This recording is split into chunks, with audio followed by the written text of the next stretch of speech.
Badlands. Explain those Badlands. That's a hell of a name.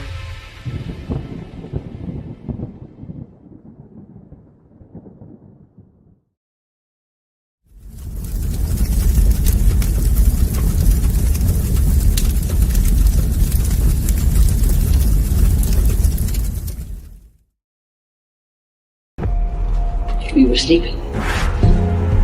I've been sleeping. I've been turning away from a truth I wanted not to face. There is a wound that won't heal at the center of the galaxy.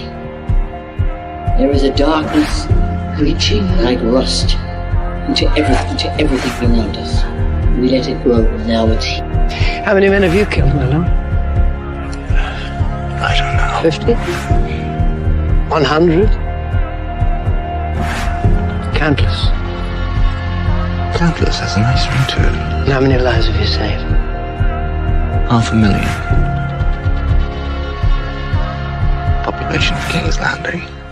Tell me if your precious Randy commanded you to kill your own father and stand by while thousands of men, women, children burned alive, would you have done it? Would you have kept your oath then? Our time has come. We prepared. We grew stronger. While you rested in your cradle of power, you were trusted to lead the Republic. But you were deceived. You assumed no force could challenge you. And now, finally, we have returned. The visions are clear now. I see possible futures all at once. Our enemies are all around us. And in so many futures they prevail. But I do see a way. There is a narrow way through. It's not a prophecy. It's a story that you keep telling, but it's not their story, it's yours. They deserve to be led by one of their own. What your people did to this world is heartbreaking. We gave them something to hope for. That's not hope! We have survived by hiding from them, by running from them. But they are the gatekeepers. They are guarding all the doors, they are holding all the keys, which means that sooner or later, someone is going to have to fight them. I wish none of this had happened. So do all who live to see such time, but that is not for them to decide. All we have to decide is what to do with the time that is given us. Forgive me. I did not see. I have failed you all. You will bring me. Capture armor. I do not know what strength is like that. But I swear to you, I will not let the light city fall. Our people fail. Our people. Our people. I wish you good fortune in the wars to come.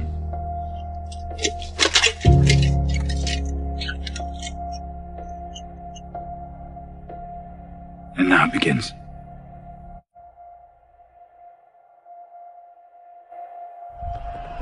No.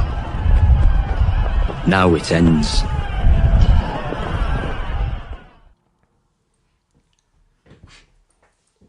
What's up, people? Welcome to The Narrative, episode 29 of Founders and Foundations. Kind of a strange title. I often look back at the titles that I come up with, and I think, well, where was I going with that? But I think I actually know where I was going with that one. So this should be a fun show, I think. Happy Independence Day weekend.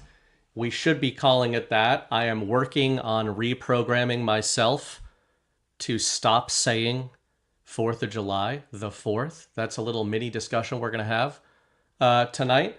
But yeah, we're going to talk about some current narratives, as we do on The Narrative. We talk about the story right now. We then do a theme and a thesis. I usually name the episodes after the theme. So tonight, Founders and Foundations. Founders of the United States, Founders of America, and the foundations of the Golden Age. That's kind of what I was referencing there. That's what I've been thinking about a lot. To sort of set the table, I think all of us have noticed, not only is Donald Trump a pretty damn patriotic guy, the language recently, not just because it's around the 4th, etc., has shifted, I think, where he's drawing a lot of comparisons to the founding fathers. He is definitely leaning into. Well, people are saying my microphone is messed up. Let me see. It says I'm good. I don't know what the problem is. Some people say it's good. All right. Well, we'll figure it out during the show. I'll make my guest figure it out for me. Yeah, we're gonna talk about some of Trump's leaning into American history, leaning into the founding. He was talking about the Declaration of Independence over the weekend, etc. So we're going to talk about a lot of that. We're going to talk about maybe the latest breakup between him and Elon and why it's also fake, just like all the other ones. Otherwise, maybe a little bit of Big Beautiful Bill, etc. But I think we're also going to try to discuss one or more of the founding fathers themselves. Ironically, I think at Badlands, besides the history boys, we are so focused on current narrative that we don't often spend a lot of time looking back. And it's, it's one of those things with the founding fathers. The more you look at them, the more you look into their story and the context around them, I think the more based they seem and the more awesome the founding is. And I think that if anybody, everybody watching this show is part of the InfoWar de facto, you probably have had the experience all of us have where you kind of have your awakening. You start looking into all this stuff you used to like, and your hopes and dreams are shattered. Everything you thought you knew is shattered, and you have to kind of build yourself back up. I think the founding of the United States is one of those inverse cases where the more you look into it, the more awesome it gets, the more badass those dudes get, probably more so than we're ever even going to know, because we grew up in a Prussian education system that probably tried to take a lot of wind out of their sails so that we wouldn't be influenced by them. And they still are absolute badasses as far as we can tell. So we're going to talk about that tonight. And before I bring my guest on, I do want to thank our show sponsors tonight. First one up is ourselves, the Badlands merch store. Badlanders, unleash your passion with Badlands merch. Dive into warm weather with Badlands themed games and sporting goods, from ping pong balls to golf balls, hockey pucks to frisbees, and even a Badlands pickleball set. Sip your favorite brew, whether it's coffee, hops, or whatever quenches your thirst, all while making a statement. Think rugged tumblers, sleek coffee mugs, beer steins, whiskey glasses, and more. Car accessories, vanity plates, car magnets, and tech gear let you rep Badlands everywhere you go. It's not just t-shirts and hats. Our store is bursting with bold, high-quality gear to fuel your summer vibe. Check out these Badlanders rocking their gear. There you go. There's some pictures there. Join the crew. Head to badlandsmedia.tv/merch. Grab your official Badlands merch and spread the word loud and proud. Be sure to tag Badlands if you post your selfie on social media so we can say hi. Let's see how far we can reach together. badlandsmedia.tv/merch. You might want to get some of that for Deadwood. I've been saying every time people show up to a guard, they're wearing stuff that I don't even know we make. And then they end up giving me some. I shame them into giving me some. It's usually actually Snowcat who just gives me stuff, which I'm relying on him doing again in Deadwood. And our other sponsor is our friends at Van Man. Van Man is taking down big toothpaste with all natural oral care, pure effective ingredients for a healthier smile. The Van never stops, powered by hydroxyapatite, nature's secret weapon, loaded with minerals like eggshells and bone, two of the best forms of calcium to remineralize teeth and build strong bone tissue. Van Man's tooth powder, combined with pulling oils and peppermint aloe mouth rinse, is truly the ultimate fluoride-free dental hygiene bundle that saves you 25% off the individual prices. Head over to badlandsmedia.tv/vanman to hop in the van for the ultimate way to care for your teeth naturally. I was trying to see. Mrs. Wright was causing all kinds of trouble earlier in the chat. Seems like you guys can hear me. She says I sounded funny to her, and everybody else says I sound fine. So another Mrs. Wright psyop, and not happy with it. She's scrounging around in the kitchen. She should be sleeping. So she shouldn't even be in chat right now, to be honest. And this is why the show's already off the rails. But she'll go to bed soon. She'll get tuckered out. You guys can wear her out in chat, and then, the boys can do the narrative. That's what this is about. My guest, returning from a few weeks ago, is the one and only Brad Zerbo, who I keep calling Brad Getz, but I guess you're going by Zerbo more often, huh? Yeah, I made a decision. Man, it was almost 2 years ago now, and we made a song. I made a song with my cousin Joey and Abby, and then when I went to post it, I was like, "Well, what should I put your last name as?" And he was like, "Zerbo," and it just kind of took me out of it. I'm like, "Oh yeah, what the frick?" I was like, "You know what? Fuck it, dude. I'm just gonna put my real name on." And so now It's just like finally now everyone knows what the Z in Brad CGZ is. So all right, well then, yeah. I've been slow on the uptake. I guess we look at each other's Twitter handles and stuff. But welcome back to the show, man. Glad to be back. This was a bit late notice for Brad. We had a scheduling conflict. I was trying to wrangle another Badlander. I was going to have Brad on next week, and G Money this week. G Money is all over the place, but then it sort of worked out perfectly because I don't know why I didn't think to just have Brad on this weekend, because it's the perfect weekend to have Brad on, not just because he's wearing his American flag outfit, but yeah, we had a great show last time. People loved it, and this one, as you heard in the intro there, I really thought you'd be great because we're going to talk about some current narratives, in the first half, but to kind of set the stage for the second, founders and foundations. It's been top of mind, not just because it's 4th of July and all that, but Trump's rhetoric, I think, has been different lately. Yeah. It's definitely recalling the founders a lot more. I actually saw today the White House website put out a presidential message on the 211th anniversary of the Battle of Chippewa. So they're going into 1812 and all this kind of stuff. Maybe we can talk about that later on.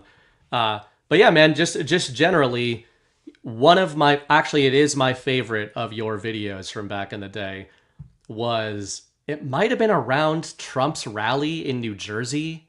Yep. From way back. And yeah, you sort of talked about Washington getting his ass beat all around New York and New Jersey for a while and kind of rallying. And that just the way you commented on it and everything, it just, I don't know, the way that video came together, your enthusiasm, I think, and it was infectious. But it's so funny watching just little graphics you made dancing around a map.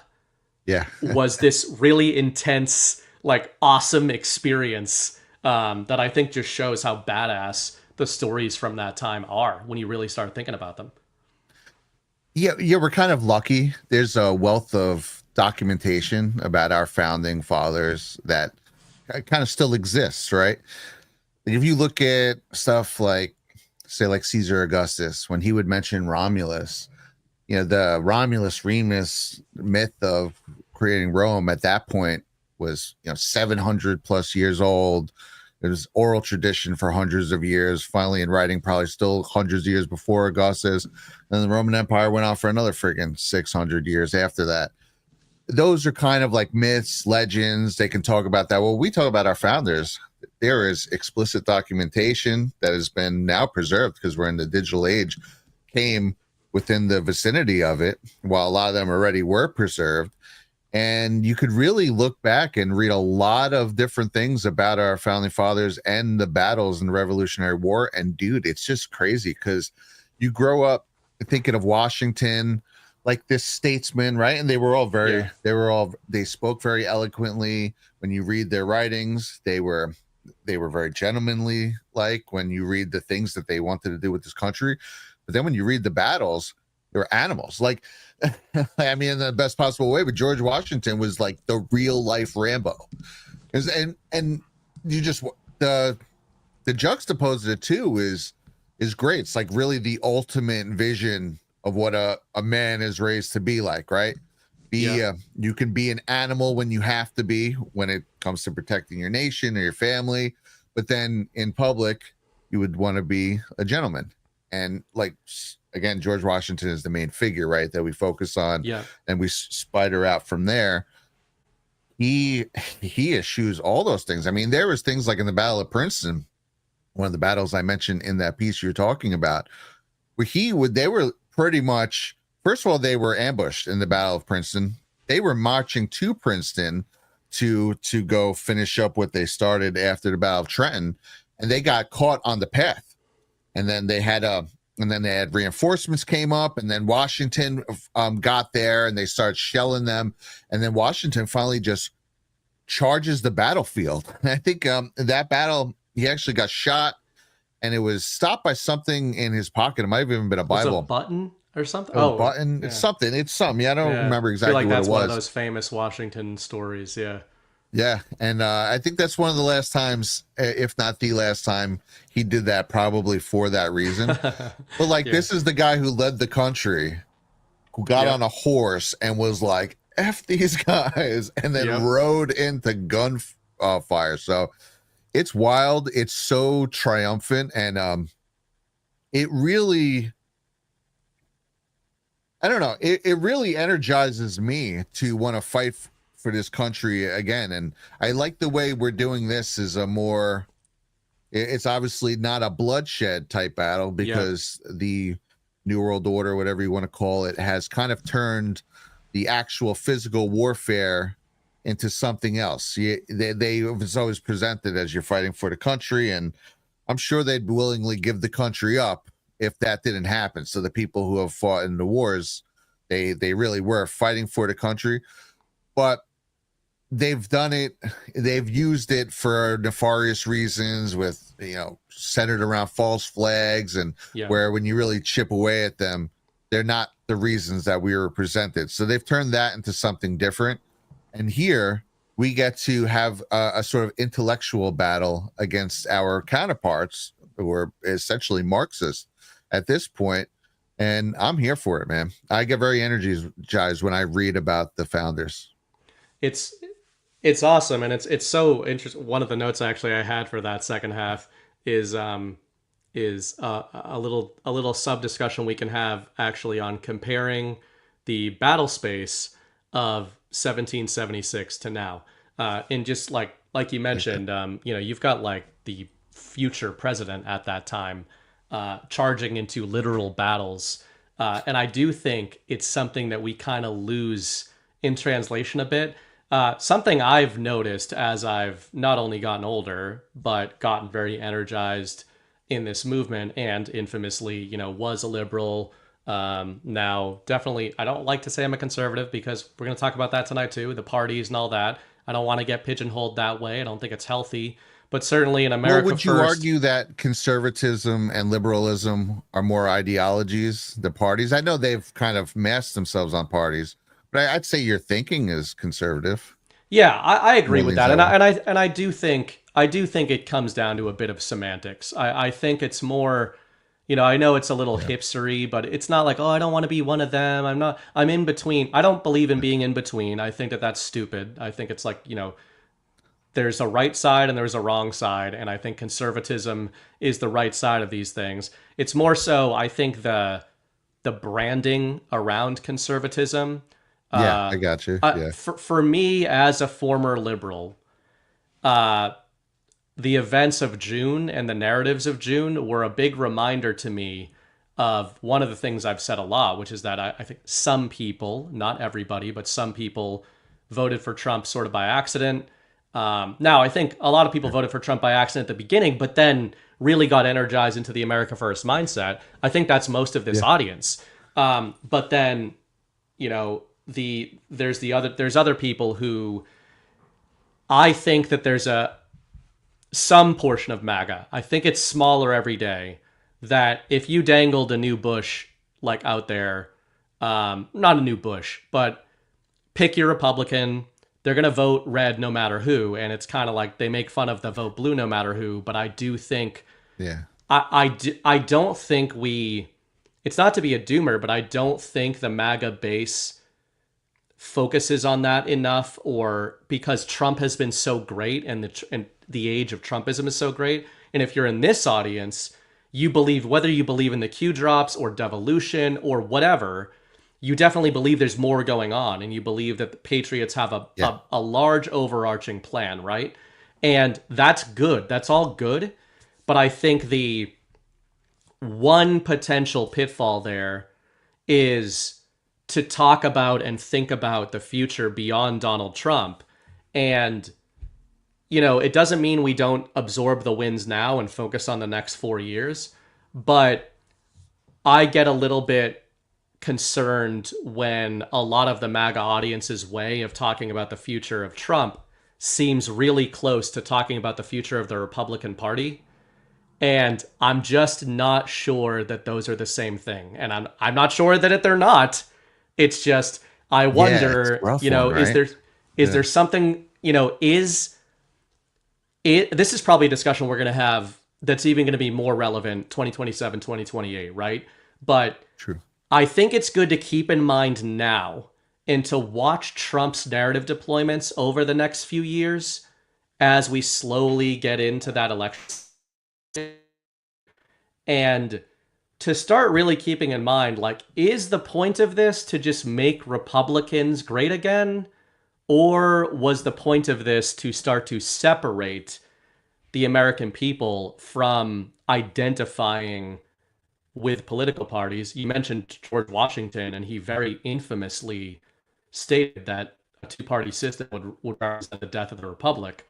You know, he, paraphrasing, but he was not a fan of political parties. And I think a lot of MAGA people are like, well, yeah, but things have changed. And it's like, well, they haven't changed for the better, right? Like, maybe we should go back to what these guys were talking about at the time. I think Donald Trump knows that. I think he's playing games when he's talking about republicanism. But, you know, it's interesting topics to have. So that's what I mean. When I say conservatism, I think I am a conservative. But I think when you say conservatism now, it's a brand. It's just like liberalism. To me, I still consider myself liberal. You know, to me, liberal meant liberty-minded. It meant, you know, live and let live, you know, that kind of thing. But it certainly doesn't mean that right now as a brand. Yeah, I think you touched on a lot of things there that all kind of get wrapped up into, like you're saying, semantics and you know, nomenclature, and what does it mean to be these things, and a lot of it is turned into branding, where it'd be nice if we could find a way to strip that all away, right? Because, like, personally, I think we're probably pretty similar, where we're conservative on a lot of issues, but we might actually be considered liberal on some social issues. Right. And I feel like the America First movement, and even Trump himself, is sort of that same blend. So it kind of flies in the face of exact down the line sides. Totally. And yeah, conservatism, right, has been totally basically married to the Republican Party. Liberalism has been married to the Democratic Party. They're interchangeable. Although I do sometimes try to use conservative over Republican, because I understand the two-party system. It's different. Right. And it's I'm saying it kind of in a way of more of just like an ideology than a brand, but they are very marred together. I think there's a lot of things at hand here with the, you know, the idea of a third party, right? This is what has been a hot topic of late. And also, this is a topic that a lot of people were clamoring for Trump to do during his first term, and he very, very handily said no, especially even running 2020. They almost wanted him to run as a third party, and he said no.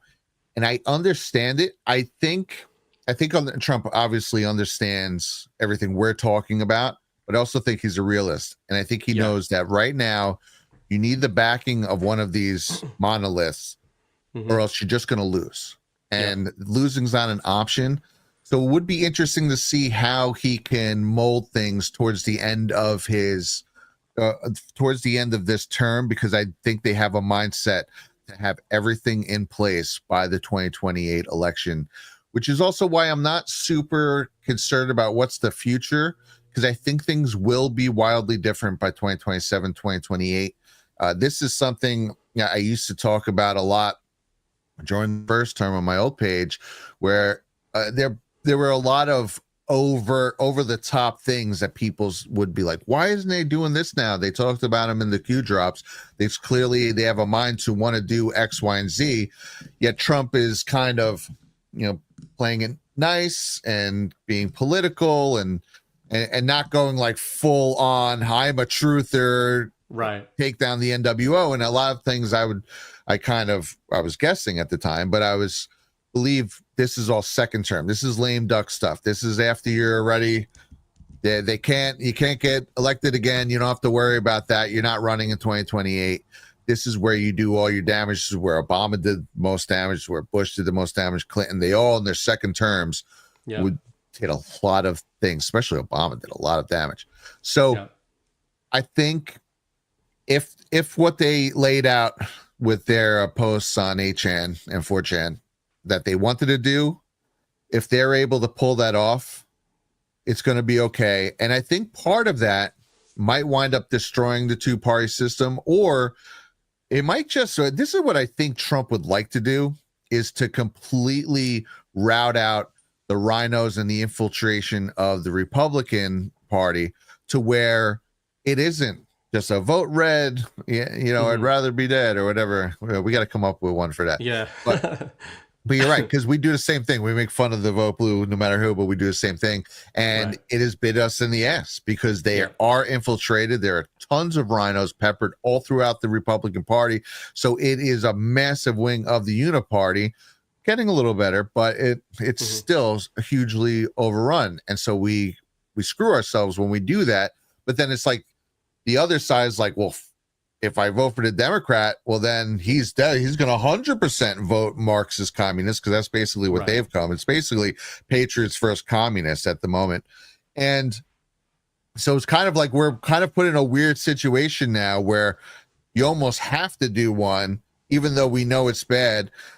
And I think what Trump and the team surrounding him would like to do is, at very least as a start point, completely rout out the Republican Party, make it the America First Party.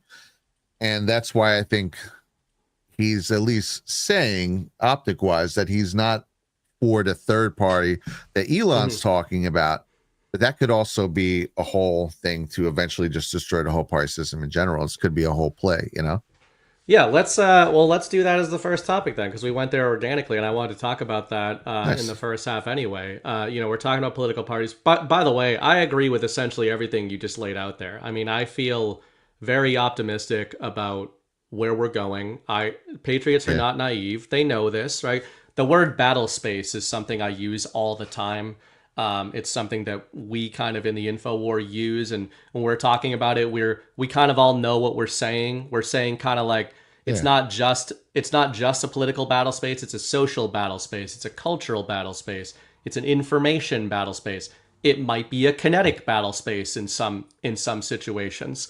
But given the state of the battle space, in Rich Higgins, the infamous Rich Higgins memo that John wrote about in the Devolution series, mentions the battle space. And in the context of it, paraphrasing, Rich Higgins said, Donald Trump operates within the battle space that the left has given to him or has defined, right? Now, I think, and I said this on a recent show with either Chris or John, that I think that the first Trump administration, to your point about the second term being key, the way I had framed that was, I thought the first term, from a narrative perspective, which is obviously what I focus on, I think Trump was trying to demolish the standing of the Democratic Party in the American mind.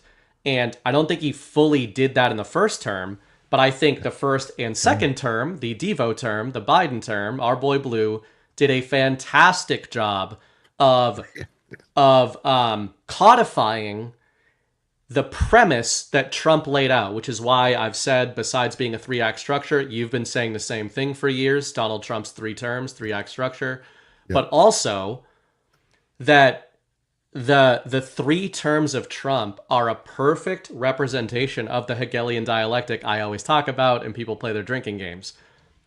Hegelian dialectic is thesis, synthesis, antithesis, synthesis, problem, reaction, solution, right? think about that in terms of the 3 Trump terms. Term 1, you say, well, how is it problem? Trump was diagnosing the problem. That's what term 1 was, right? Yeah. I don't even mean on an actual level. Like, most of us believe that they knew this shit for a long time, right? Whoever was behind Trump, they knew the players, they knew the game. This has probably been planned for a long time. The Q drops reference that, etc. I think that the problem, the thesis, was Trump coming out, exploding into the American zeitgeist and saying, this is a fucking problem. And, name your problem. The system is a problem. The Republican Party is a problem. The Democrats are a problem. The media is a problem. The forever war machine is a problem. The first Trump term was problem, problem, problem, problem, problem. It was Donald Trump amplifying, we are in a really bad situation. Really, really bad. And we need to wake up and we need to take this shit back.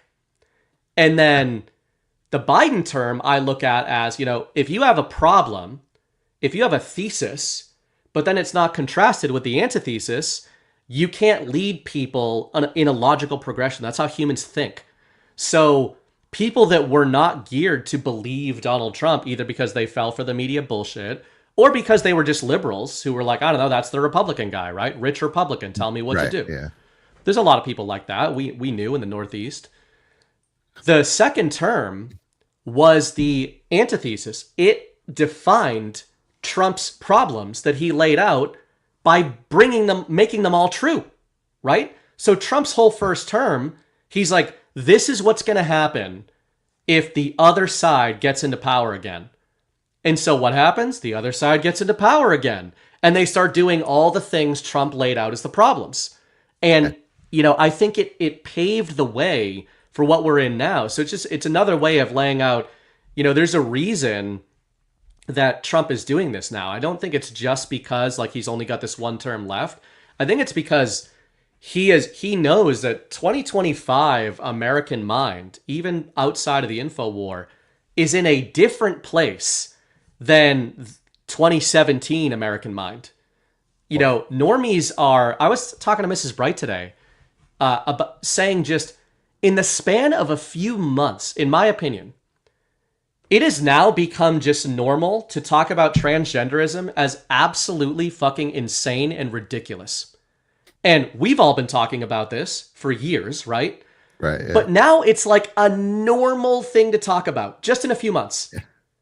And I think it's because Donald Trump winning in that massive mandate election, it was a sign not just to his support base, but to anybody who was clinging to the illusion that we're not the vast majority of this country. That was shattered for them. Oh, yeah. And I think, it's given a lot of normal people the social permission to just call this shit out that they think is ridiculous. So, I think I am optimistic about that. But to return it to the party and to pass it back to you with Elon, when you talk about the America Party, Elon's making waves this week talking about we need a new party, the America Party. What do you think is going on there? How does that hit you as a gut reaction? First of all, the idea of a major third party. And then second of all, what's Elon doing and what's Trump doing in your mind? Yeah, I go back and forth with this one. I admittedly don't have a strong theory either way. I could see it being fake. I could also kind of see it being real. If it's real, that spiders out in my mind into two things. Either Elon he was really for what he said he was, and now he's just really discouraged by what he saw, and it's going exactly how it's visually meant to look like it's been going. Or it could also mean that the whole idea of Elon was tasked with was honeypotting us back to X to kind of hurt Truth Social, and then to get in with Trump's good graces, bring us over, and then turn us against him. Mm-hmm. That's obviously the most doomer take that I don't think is out of the realm of possibility. They've tried to attach big names to our movement since the beginning. But man, I'm just not ready to slide on him yet, because he has done a lot of good in my mind, to the point where That would be really stupid. It's kind of like when people talk about the Q drops potentially being Operation Trust. Yeah. It was like, yeah, maybe you could say that if it was a very, very light version of those drops, but those drops were so specific and so hurtful to this whole operation that they were running in secret that is now definitely not in secret anymore, that they were just, no one's that stupid. And these people aren't stupid.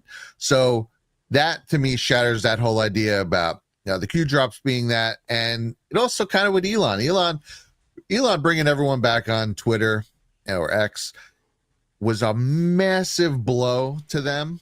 And then him, again, he was one of the things that really helped people maybe give Trump a chance who wouldn't. Him, Rogan, there were a bunch of things towards the end there that really turned what I think Trump would have been a Trump victory into a Trump absolute trouncing. So there was that. And the Doge committee, I've been following the Doge. I mean, listen, they're still doing stuff, right? That has been really good. That's something that Trump originally ran on. So I'm more in the camp of it was real, and some of these things might be fake. So if some of these things are fake, that means they have a purpose for it. Now, Trump is very adamant, doesn't think there should be a third party. There already are third parties. There's already the Green Party. There's already all these. If you go on for a presidential election, there's typically like 7 or 8 names there. So there already are other parties. If you're going to make a major, I guess he wants to try and make a major one that stands toe to toe with the other two. Maybe it'll work. I don't think it'll work. I think it'll pull some people from both sides, hopefully less from the more right-wing side, or because then whichever side it pulls more from, it will essentially become a Ross Perot type deal where you're just handing the presidency twice to Bill Clinton. And that would be bad. That would be bad for what we're looking to do, because right now they're running the vehicle of the Great Awakening through the GOP. So if that's the case, that would make no sense to me. I don't understand fully what it is. I have to believe it's some sort of concept of just getting people to think outside the box. And again, maybe doing away with the political party system, because ultimately, wouldn't it be nice? Think about this. Wouldn't it be nice to just go there and you have 2 candidates or 3 or 4, whatever, how many people are running for office, and you're literally just voting on their combination of policies? The Trump platform versus the Biden platform. The platform, nothing big behind them. And we're in an age where, right, you kind of need one of them behind you. But Trump almost proved in 2016 that you don't, because it was very much one of the things that they talked a lot about, is that Hillary spent so much money on her campaign, and Trump was minimal comparison because he had people like us shit posting memes, and he kind of used the internet in a way that it was never used really before in a campaign, and showed that if you can do it in certain ways, you can get all your name recognition and all the same information you need to get out there without buying $1 million Super Bowl ads and doing stuff like that. Now, those things obviously still help, and the combination really propelled him.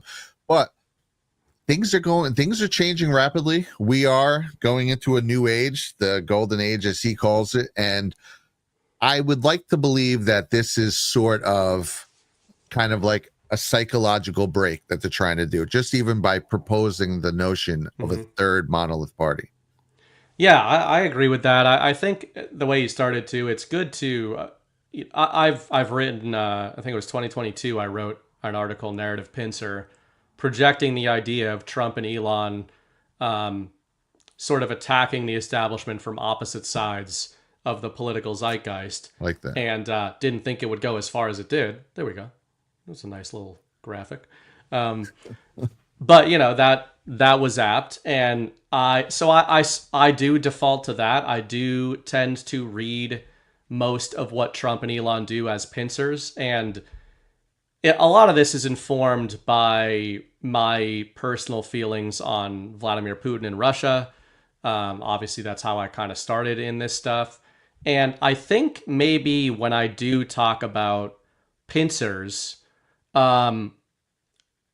maybe people don't always think about it the way that I am. You know, people are thinking, I'm implying they're working together for a reason. And so, you know, people's concept of that is people moving in the same direction, right? If you're working with somebody, usually you're moving in the same direction. But a pincer move is really an envelopment, right? If you think about that in a specific scenario, like a kinetic scenario, you're coming to the battlefield, you're confronting the enemy from opposite sides of the field, but you're meeting in the middle. And that's how I start my analysis with all these Trump Elon deployments. Several months ago, I also look at the timeline. Several months ago, shortly after taking office, Trump and Elon in back-to-back days put out messages on their social media platforms before the breakup and all that kind of stuff, saying the media and the social media space are going to try to split us in the public mind. They're going to try to split our movement. Don't allow them to. We're together, etc. And, you know, it's so funny to me because people saw that. Now, again, I think it's good to do what you're talking about, which is to play with the idea. What would it look like if Elon was controlled opposition? What moves would he make? Would they be some of these moves? Like, we have to guard ourselves from those possibilities. Yeah, sure. we have to. It's the right way to. It's the right way to be.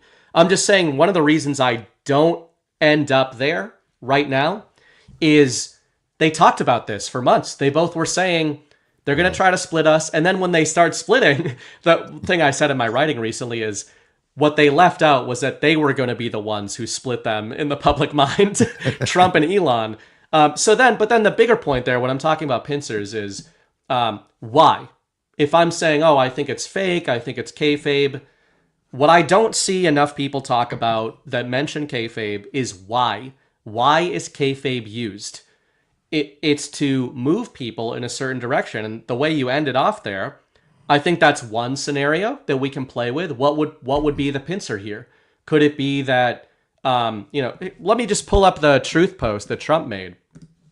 So for anybody who missed this over the last 48 hours, Elon Musk announced that he wants to form an America party, a third party, put all this funding into it. So I'm just going to read some of this. Trump says, I'm saddened to watch Elon Musk go completely off the rails. I always think it's interesting when he puts stuff in quotes randomly. So he does that. Essentially becoming a train wreck over the past 5 weeks. He even wants to start a third political party, despite the fact that they've never succeeded in the United States. The system seems not designed for them. The one thing third parties are good for is the creation of complete and total disruption and chaos. We have enough of that with radical left Democrats who've lost their confidence in their minds. Republicans, on the other hand, are a smooth-running machine, in quotes, just passed the biggest bill of its kind in history. So he goes on to talk a bunch of more shit about Elon, right? But let's focus on this, because, hey, we're on the narrative. What we do is overanalyze the narratives that Trump puts out, because this one is juicy. So just for the sake of argument here, if these guys were affecting a pincer to help do what you suggested at the end there, destroy the two-party system, well, how do we talk about this stuff? So Trump's, doing, okay, he's off the rails, etc. The system, in caps. In my writing, I call it the system. On Badlands, we all refer to it as the system. Does anybody in this audience, try to leave aside Trump and Elon for just the sake of argument here. Just try to look at the argument. Does anyone in this audience think good thoughts when you hear the term the system? No. Does that make you feel good? Has the system been really good to you throughout your life, Brad? How about everybody in chat? Whether you like Elon or you like Trump. Well, to quote the great philosopher Megadeth, the system has failed. It has. Donald Trump, as a political force that will go down in world history, very literally emerged onto the battle space as a reaction to the system. And how did Donald Trump do that? He caused complete and total disruption and chaos. That is what Donald Trump did. Donald Trump's entire political career is defined by disruption and chaos. Remember, he ran against legacy Republicans. He basically smashed the GOP in 2016. And as you said earlier, has been redefining it the whole time. Elon Musk is notorious as a disruptor. He comes in and he disrupts technologies. He disrupted the social media space. He disrupted American media. He came in and disrupted the American political battle space in 2024 to help Donald Trump get elected, right? But to me, then one more little, I find it interesting. Republicans are a smooth running machine. He puts machine in quotes here. I always call the cabal the machine. Almost, I call it that more than anything. There you go. Yeah. When you say the machine, do you have a good connotation of the machine? Do you feel good about it? No, sir. When somebody tells you a political party is a smooth machine, does it make you feel really good, everybody in chat? Do you feel like you're being represented by the smooth running Republican machine? Did the events of this past weekend, even if you think it's a really good thing that the bill got through, did it make you feel really good about the Republican Party this weekend and that whole machine? Like the way that our futures come down to two guys stumping for social media points and seeing which people in Congress can give them the right sort of deals, and they're all going in each other's offices, holding the president's agenda hostage. Like, you can, this is why you're not a doomer if you didn't like the events of this past weekend.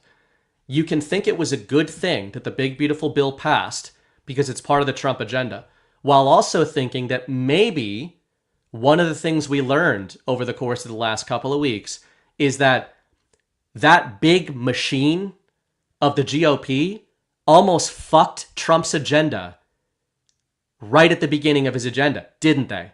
Even the people in chat who love the big beautiful bill, weren't we taught that a couple of guys could have stopped Trump's agenda in its tracks, according to what we're being told? Yeah, and that's exactly how I looked at it. It showed that, I mean, at first it looked like it was almost not going to pass, although they did say they'd stay there all night, and showed that Trump, this isn't the Trump party, it's still the machine's party. The machine still owns running machine. Both parties at the moment, and they will do whatever they can. And to be honest, if there wasn't a lot of attention put to that, they probably would have got away with destroying it. That's why we need to talk. And you're talking about social permission earlier, and you have to study. You have to study the other side to understand the other side, to kind of push back, be able to push back and recognize what they're doing. They talk about social permission. Bernays wrote much about this, about group dynamics, about needing the permission of the people to do anything, and how you could use group dynamics to push people in different directions. This is clearly what they're using. And Trump gave us the social permission very early on to push back in general, and now we've seen ramp ups of that, right? And also too is we're talking about pincers. Another way to study this is an old communist tactic that G. Edward Griffin used to talk about: pressure from above and pressure from below. The same people who are running the Vietnam War and getting you to go into all these different things, right, which is kind of like imperialism, are funding the people who are protesting against the war. So you're doing pressure, you're pushing society from both ends. It's kind of a narrative pincer. As you were saying now with this, what if the kind of pincer attack is to use this as a way for people to finally start admitting that the GOP has a lot of rhinos and is completely infiltrated, and it gives people the permission, the social permission, to finally start outwardly talking about that. Right now, when this was first going on, again, a lot of people would ask me, they would talk about rhinos, and I was very adamant. I was like, well, if it's a rhino versus a Democrat, you're still going to vote for the rhino. It's still going to be 75% America first, even though there's 25% are going to be frustrating. It's still better than 100% if you vote for the left, right? But I would always say, Right now, we have to work on this. Yep. Next, we'll go for the rhinos.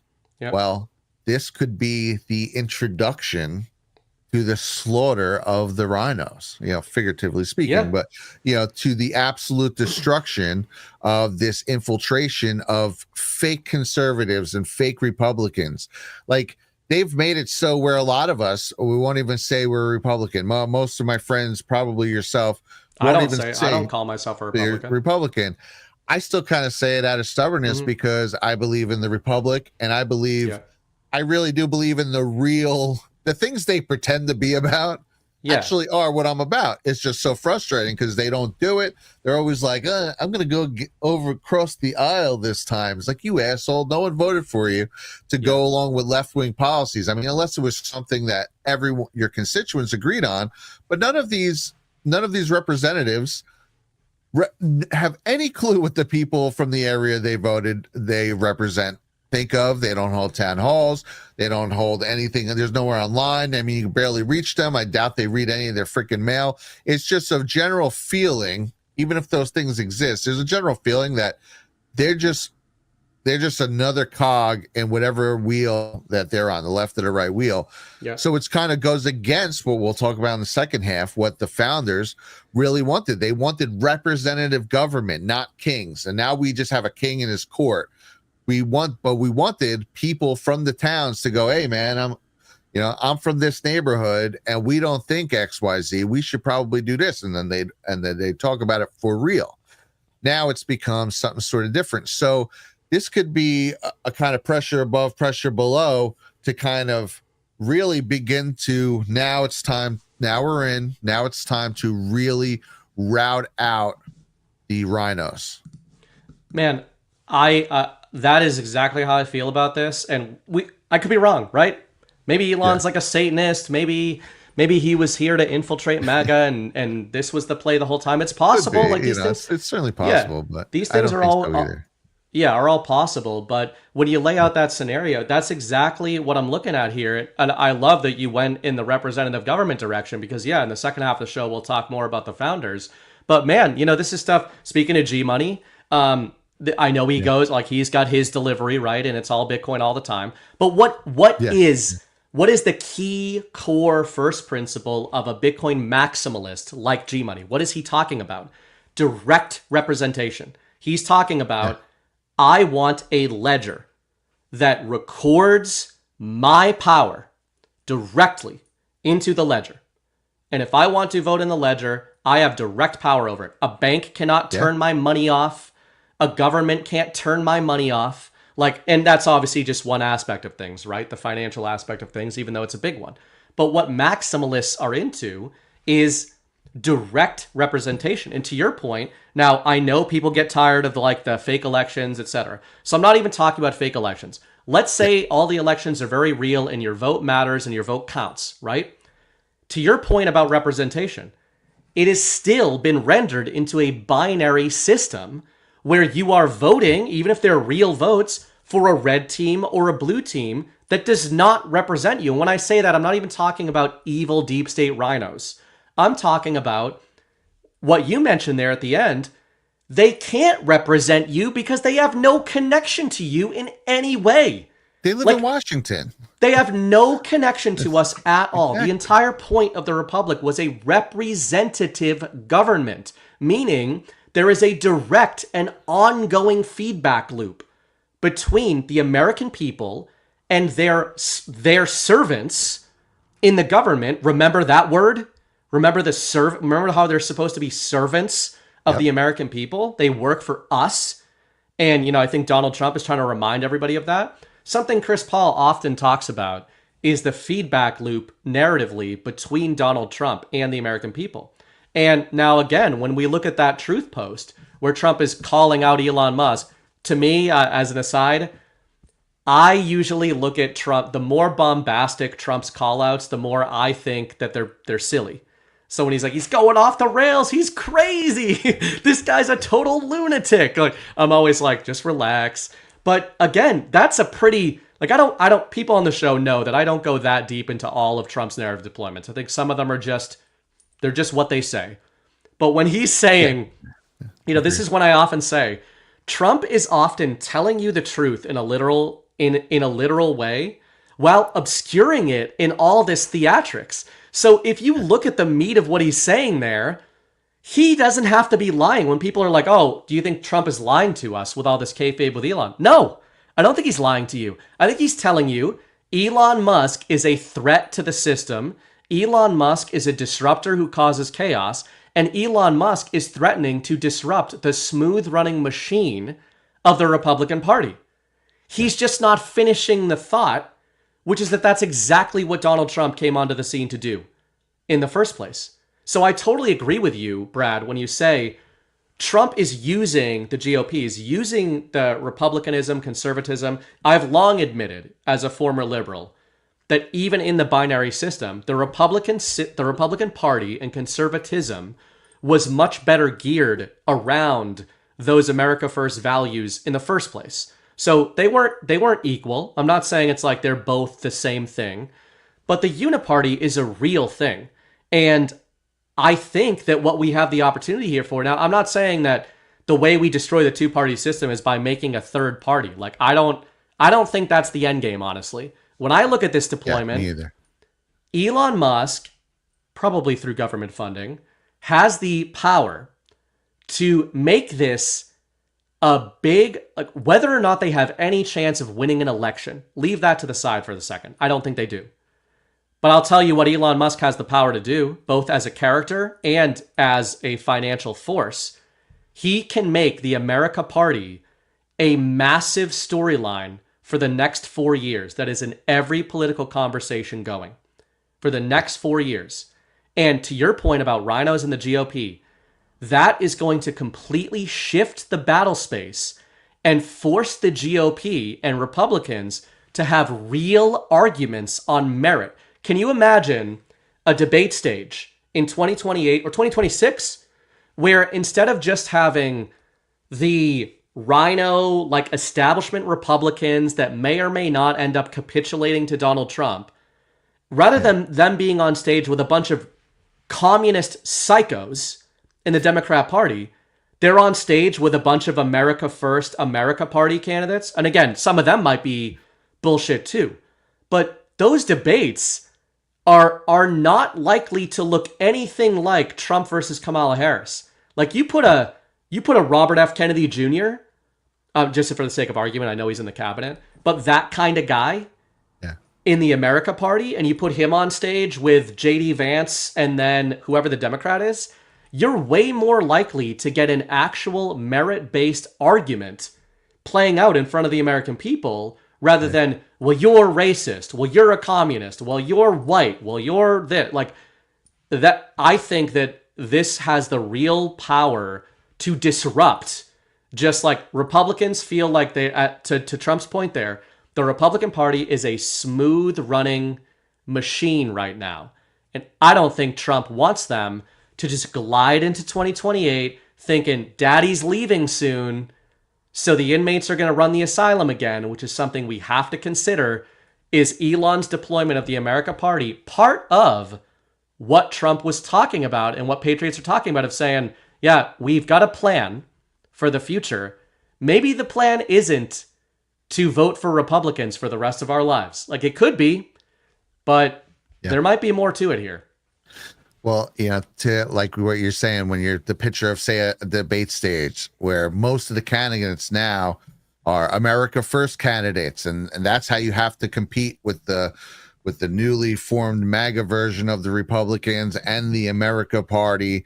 And to compete, the machine has to get their people working there. You shift the battle space. Now you have them operating in our battle space, which changes the game a lot. It probably makes them a little harder to identify off the cuff, but nevertheless, it forces them to at least capitulate to a higher level, and it puts the ball in our court. Now, what about this? Now, what if he forms this third party, it goes through it? I don't even think it'll go through, right? I think this is sort of the, I'm pointing out the bad thing on that side, and no, I can't believe Elon, and then they go back and forth, and all of a sudden people are allowed to talk about these things, and then they make up, and something that maybe Trump couldn't say, he was able to say through Elon, right? Obviously, a lot of that seems to be happening. Hopefully, that's what I hope it is. But what about this? What if he does go through with the party and he creates it? And it really is like an America party, and it's very America first, the exact way Trump's been remaking this GOP that keeps stabbing him in the back via their rhinos. And in the 0 hour in 2028, Trump says, you know what? Screw the Republicans. I support the America party, and all the MAGA that was built up over those years shifts there, and now you have this juggernaut party. Man, would anybody be shocked? I love that. And would anyone in this audience be shocked if that is exactly what Trump did? How many times have we covered on this show and on Badlands, on all of our shows, how Donald Trump, as Chris uses the term drafting, from racing, how often does he draft off of something and then he pivots right when it stops being useful to him? He pivots and he completely changes the battle space, to your point. I mean, it might not happen. And this is a point that I know we've made a lot in various subjects, in various topics here for months in this 2025 year. It's really interesting because, last time you were on, we talked about the Q drops. We talked about mostly the positive of the drops and what we think of the drops and how we still use them. But we also talked about what we perceive as some of the negatives of how some people use them. And, this discussion is a good example, I think, of all we're trying to get across is if you are just cheerleading for what Trump is saying without trying to analyze the deeper levels of what he might mean, then you're not actually, in my opinion, you're not actually engaged in the info war. Because the same people that are going to do that, to your point about, let's just say, for the sake of argument, that Brad's hypothetical there happens. 2028 comes around and Trump is like, you know what? I did my best. I tried to revitalize the GOP. I tried to restore the Republican Party, and it is just beyond repair. He would build up the mandate to break with it, to your point.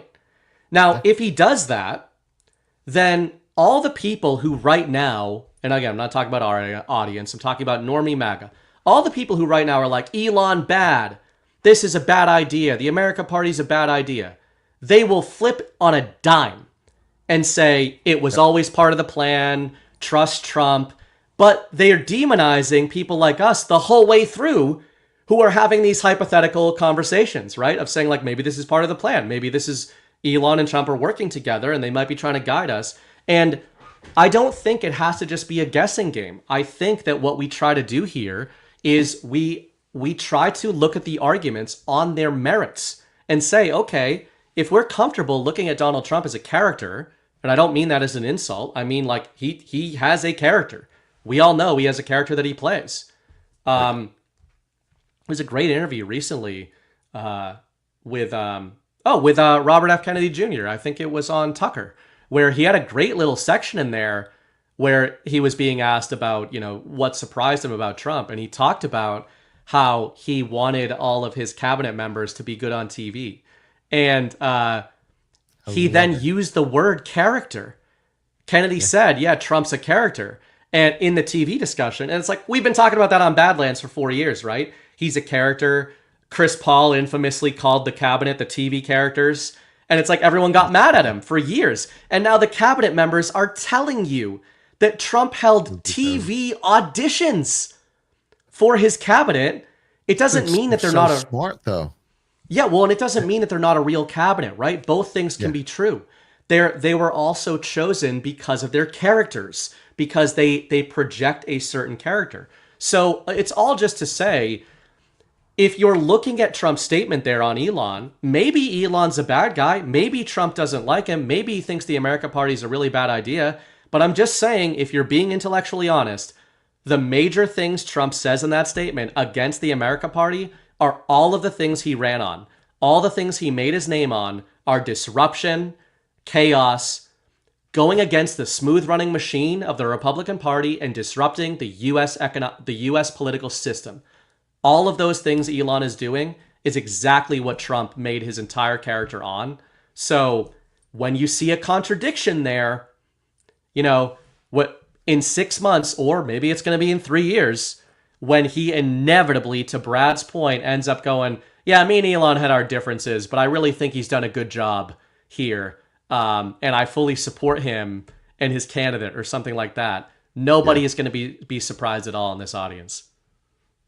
No, not at all. And to your point, funny, I got distracted by my snorting pug back here. He's literally just sitting there going.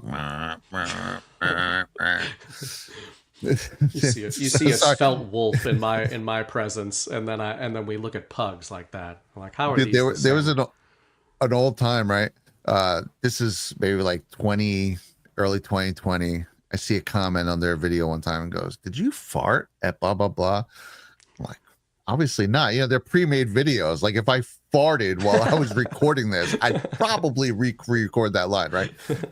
And so I'm like, what the frig are they talking about? I go to this line and I hear it. And I realize it's Buster, my old dog, in the background just snorting. And now I can't unhear it. It's in so many videos. So it was like this white noise, right, that I never realized before. Now I'm listening to videos from years earlier, and there it is in the background, and I'm just like, oh my God. I don't even know this is a thing. But anyway, to go back to what you're saying, right, I would love for that to be the final end, that this wound up, that it was just a narrative to start doing away with the corrupt GOP, and that Trump comes back and eventually goes with it. But I guess it could go either way, right? We're guessing. A lot of times with Trump, with his narratives, like his overarching narratives, I tend to look at how hard he's pushing something. Like the big beautiful bill, he was really gung-ho about that. And to me, that's telling me, guys, I understand some things don't look good. Maybe I understand everyone doesn't totally understand what I'm doing. We have to do it.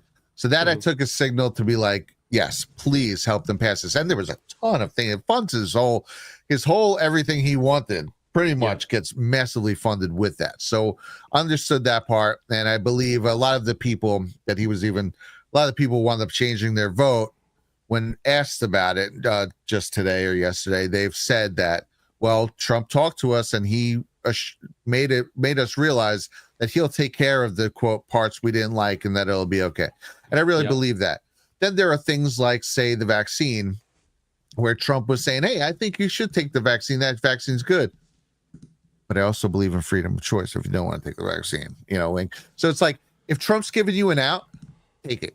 If Trump's giving you no out, trust him. That's kind of the way I personally read it. Obviously, everyone's up to their own way to read however they want.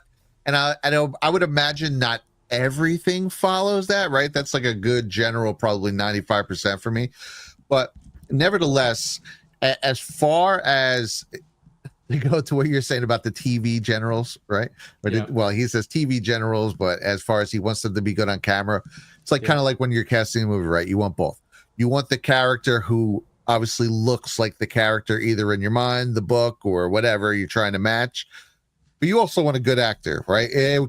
It's like kind of a give and take. I'm sure there's lots of casting directors who are freaked out by the fact that this guy looks exactly like the character, but he's mediocre, and this guy looks nothing like the character, but he's an amazing actor.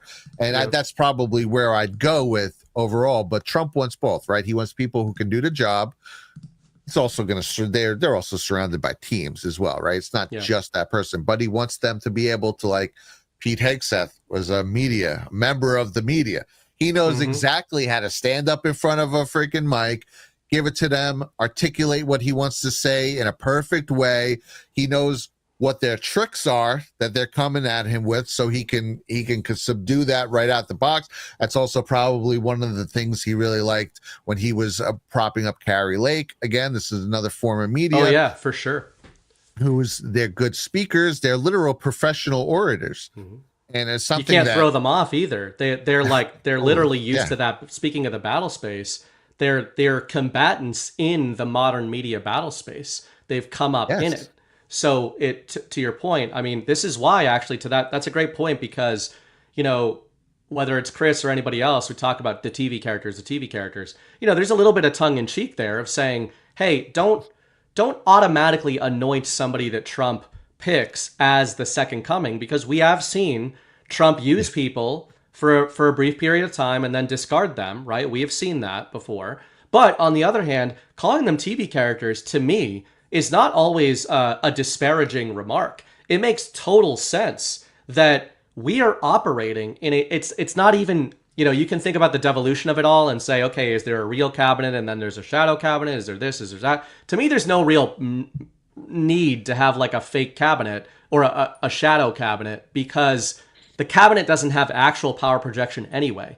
The president has the power projection, right? So It doesn't really matter ultimately if you're thinking from a devolution lens, but from a TV character's lens, it makes total sense. Donald Trump, the reason that we all theorize, we're pretty much all on the same page, various degrees of the same page, that the Donald is largely a character. It's an invention that, why did he invent that character? Why did he amplify that character? Because Donald Trump recognized that you said earlier in the discussion tonight, he was operating on he was the first kind of internet campaign. Like, he really embraced. It wasn't just that the campaign was online. Yeah, sure. The last couple elections before that had also largely involved the internet. It was that Trump was a mimetic presidency. He was a mimetic force even before the Q drops came along a year and a half later.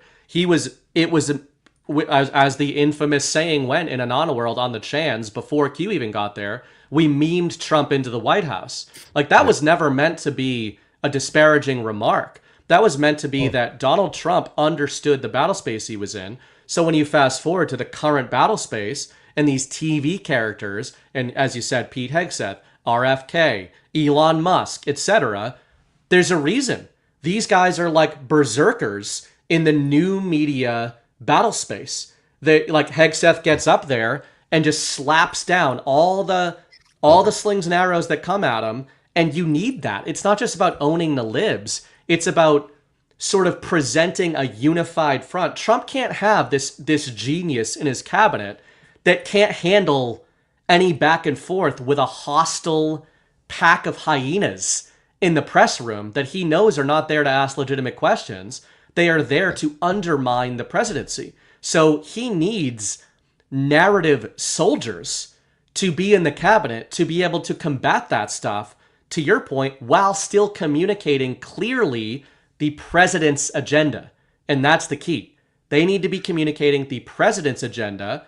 And until they don't, I've got no problems with the TV characters, even if I see them as exactly that. Dude, 100%. And, to your point where he doesn't need a genius who can't talk. The people who he, I'm sure, sees as people who get thing done, Trump calls them killers, or the genius minds, brilliant thinkers, those people are still around these cabinet positions, and they're still in these offices. Trump, he's, a lot of you read his EOs, he's tasking these different cabinet members. I want you to do this.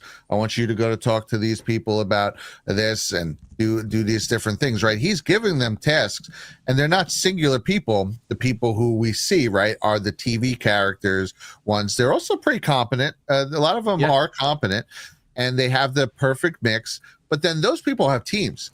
And I think Trump really is, he's actually tasking these teams to go do these things. And I think that's where you see the people getting fired, when he tasks different portions of his cabinet to do different things.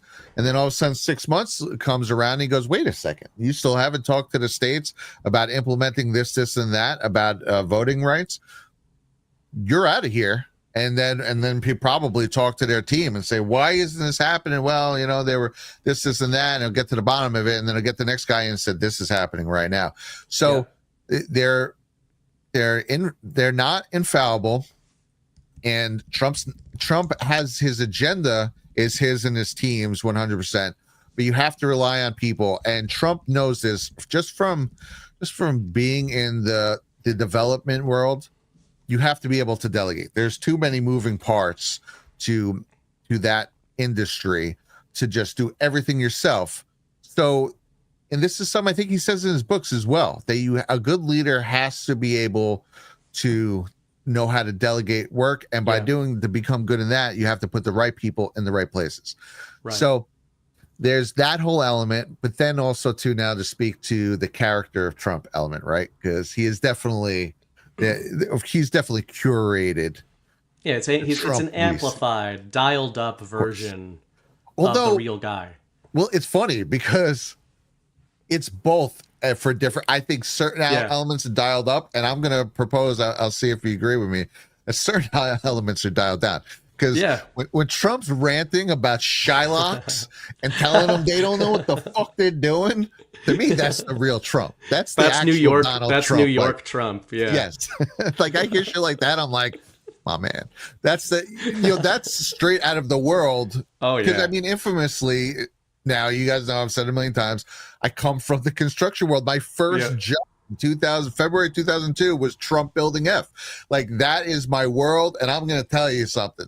When someone's getting upset and they're just like, they don't know what the fuck they're doing, that's New York City construction talk for, we're going to have a fucking talk because you guys are messing up and needs to go down a different way. And sure enough, it went down a different way not long after that. So I think a lot of these people, especially in the negotiating rooms, they get real, what I call green room Trump. Green room is at the end of a job.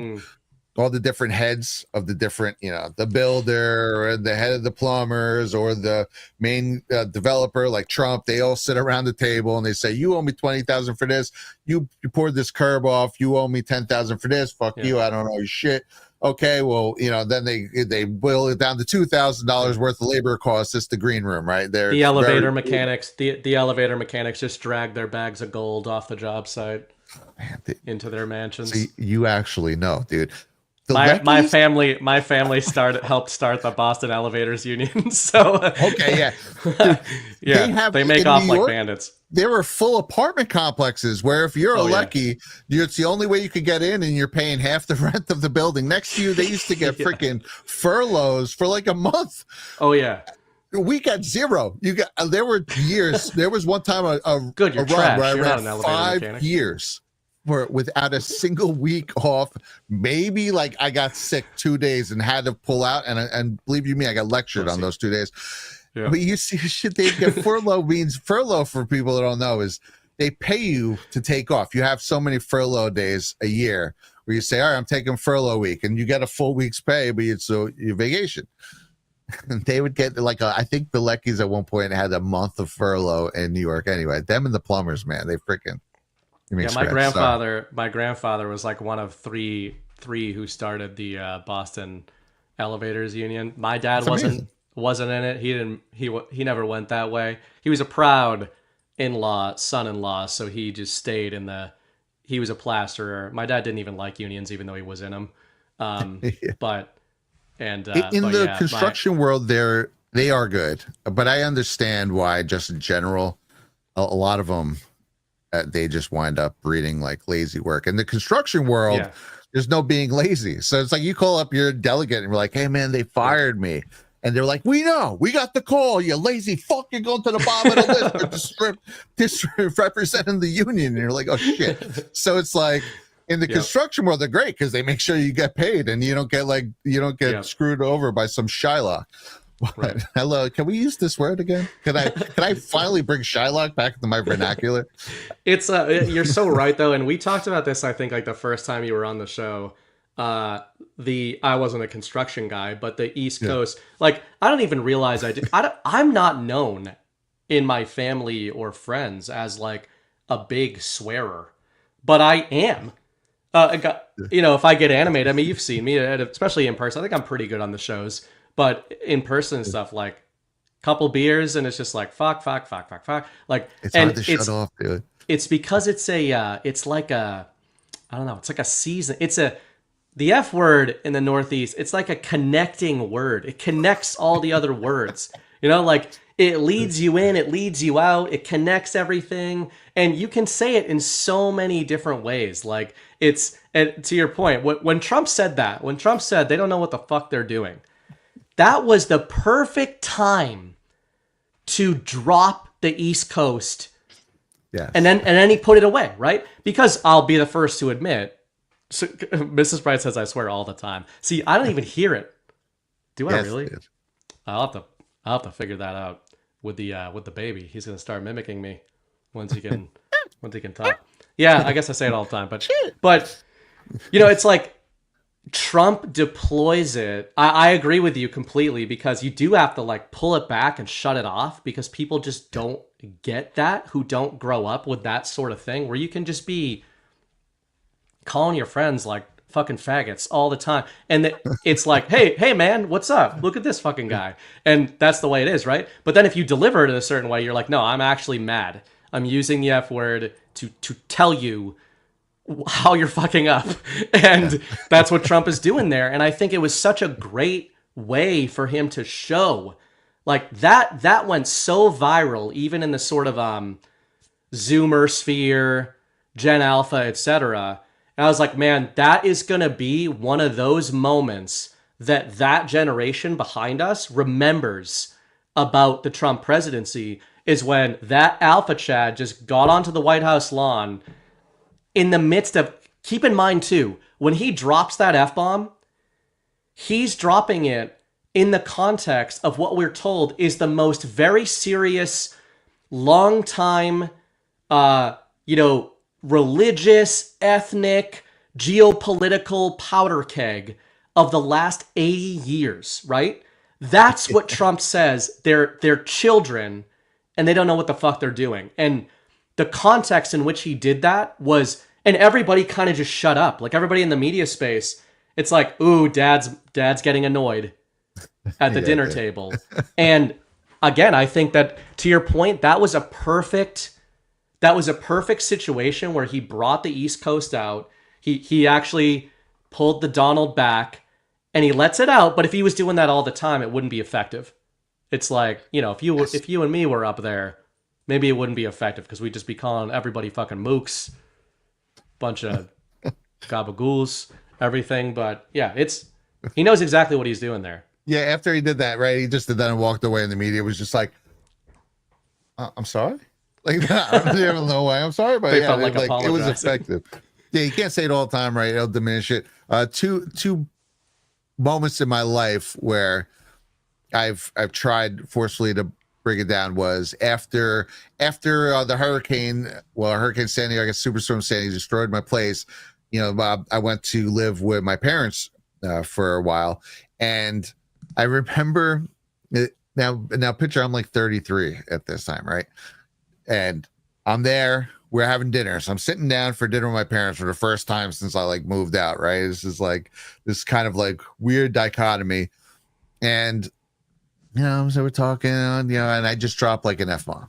And then another one comes out. And all of a sudden, my dad like yells at me. He goes, ever since you've been back here, F this, F that. He goes, no swear in this house. And I didn't even realize it. Yeah. And I was like, right. Pop.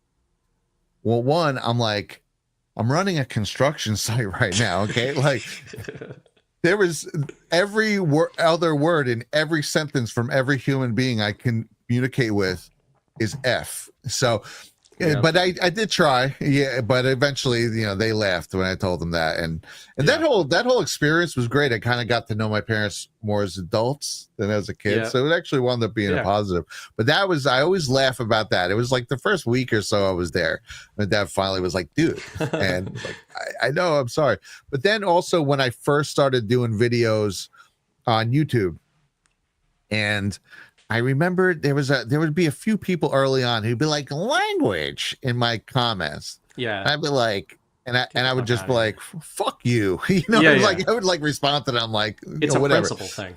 And because again, I wasn't doing it to be vulgar. It was just how I talked. And I was just making videos, talking how I talk. Yeah. And then there's a moment. This is early on. It's maybe like 6 months in, where someone says, oh, you can cool it with the swearing. And I clicked it to kind of like tell them off. And I realized it was like a slow motion movie thing where I realized the profile picture came into focus and it was a sweet old lady. And I was like, you almost just yelled at someone's grandma, bro. Like, and I remember that I would have opened fire. This is where we diverge, Brad. Yeah. I'm not saying it's a good thing. I'm just saying there are you're able to pull it back at times. So see, I think I'm able to pull it back. I pulled it back on my page. Actually, I think it was effective. Like I felt like it was an effect where it actually ramped up. Maybe more people were willing to share it or something. But after that, I genuinely, for a long time, there's years where I barely anything. I cut out everything because I was making pre-made videos too, so it was easier. Yeah, you know, and I think there's another. Speaking of battle space, we talking about doing these shows and putting your kind of work out there, your face, your name or screen name, and your commentary, most of all, your opinions. One of the things that we've mentioned before that a lot of you guys understand is it's very difficult in the online kind of battle space to know what is real feedback and what is not. So, true. When you guys sometimes see us like really react, not all of us, but I sometimes react. I've been wrong about it. There's been times I've reacted to somebody and then they message me or something. They're like, "Oh man, I really didn't mean to like set you off or whatever." That's when I know it's like it was an earnest comment of like, "Hey man, could you tone it down?" Or my kid was watching the show or something like that, right? Yeah. Like, I get it. I totally get it. I mean, don't raise such a pussy. No, just kidding. But besides that, like I understand it. Those are earnest comments. But like people, and we know that most of our audience is not in the chat. I mean, hardcore people are in the chat, but there's a lot of hardcore Badlanders who go to Garts and everything who are not even in the chat. And, we forget that at times, but then we'll hang out with them at Garts and everything. We know that they're listening, like guys driving trucks, people working, people after dinner, whatever. They listen to the shows. They're not necessarily in the chat. So if you've never been in the chat, you don't really know. That's its own little microcosm. And there are people, there are sock accounts, and we have tracked this much more than these people think that we have, which is why we've made these comments before. There is and are coordinated groups of people who make accounts to harass us. And, this isn't meant to be like a poor me, oh my God, how will you ever survive? I'm just saying that sometimes when we respond, they often do stuff like that. It's often these accounts will come in and say, somebody earlier tonight who was a spam account I've never seen before and then stopped commenting was like, Burning Bright, you've really been criticizing the Republicans a lot lately. And, I'm beginning to wonder which side you're on. And I was like, okay, so I've never seen your name before. Go into the history. Oh, the account was created today. Like these are some of the tells of what these people do. They create sock accounts. You guys will probably see sometimes in the comments. Sometimes there are very earnest comments that just don't like us. Oftentimes though, we'll snapshot the comments section after the show. And the normal way the internet works is that the top comment by the time the show ends tends to be the top comment the next day. The top 10 comments or so in that order, they're the first ones people see. When they check out the replays, they vote them up.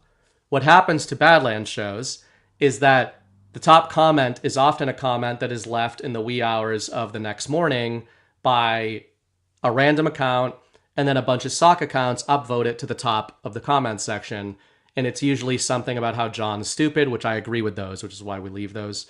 But, this is why there's times when there's a little bit of a disconnect where it's like, why are you getting so annoyed? And we do need to pull it back. I need to pull it back and have pulled it back. Well, that's the purpose. They want to agitate us. So then when a real person does it, we blast them and then we feel like assholes. Exactly. Yeah. But it's just to say, again, this is a very tiny microcosm version of the battle space. That the reason we got into this was Trump is operating in a certain narrative battle space. As you pointed out, all the characters around him are operating in that battle space. You're talking about a construction site in New York. That's a battle space.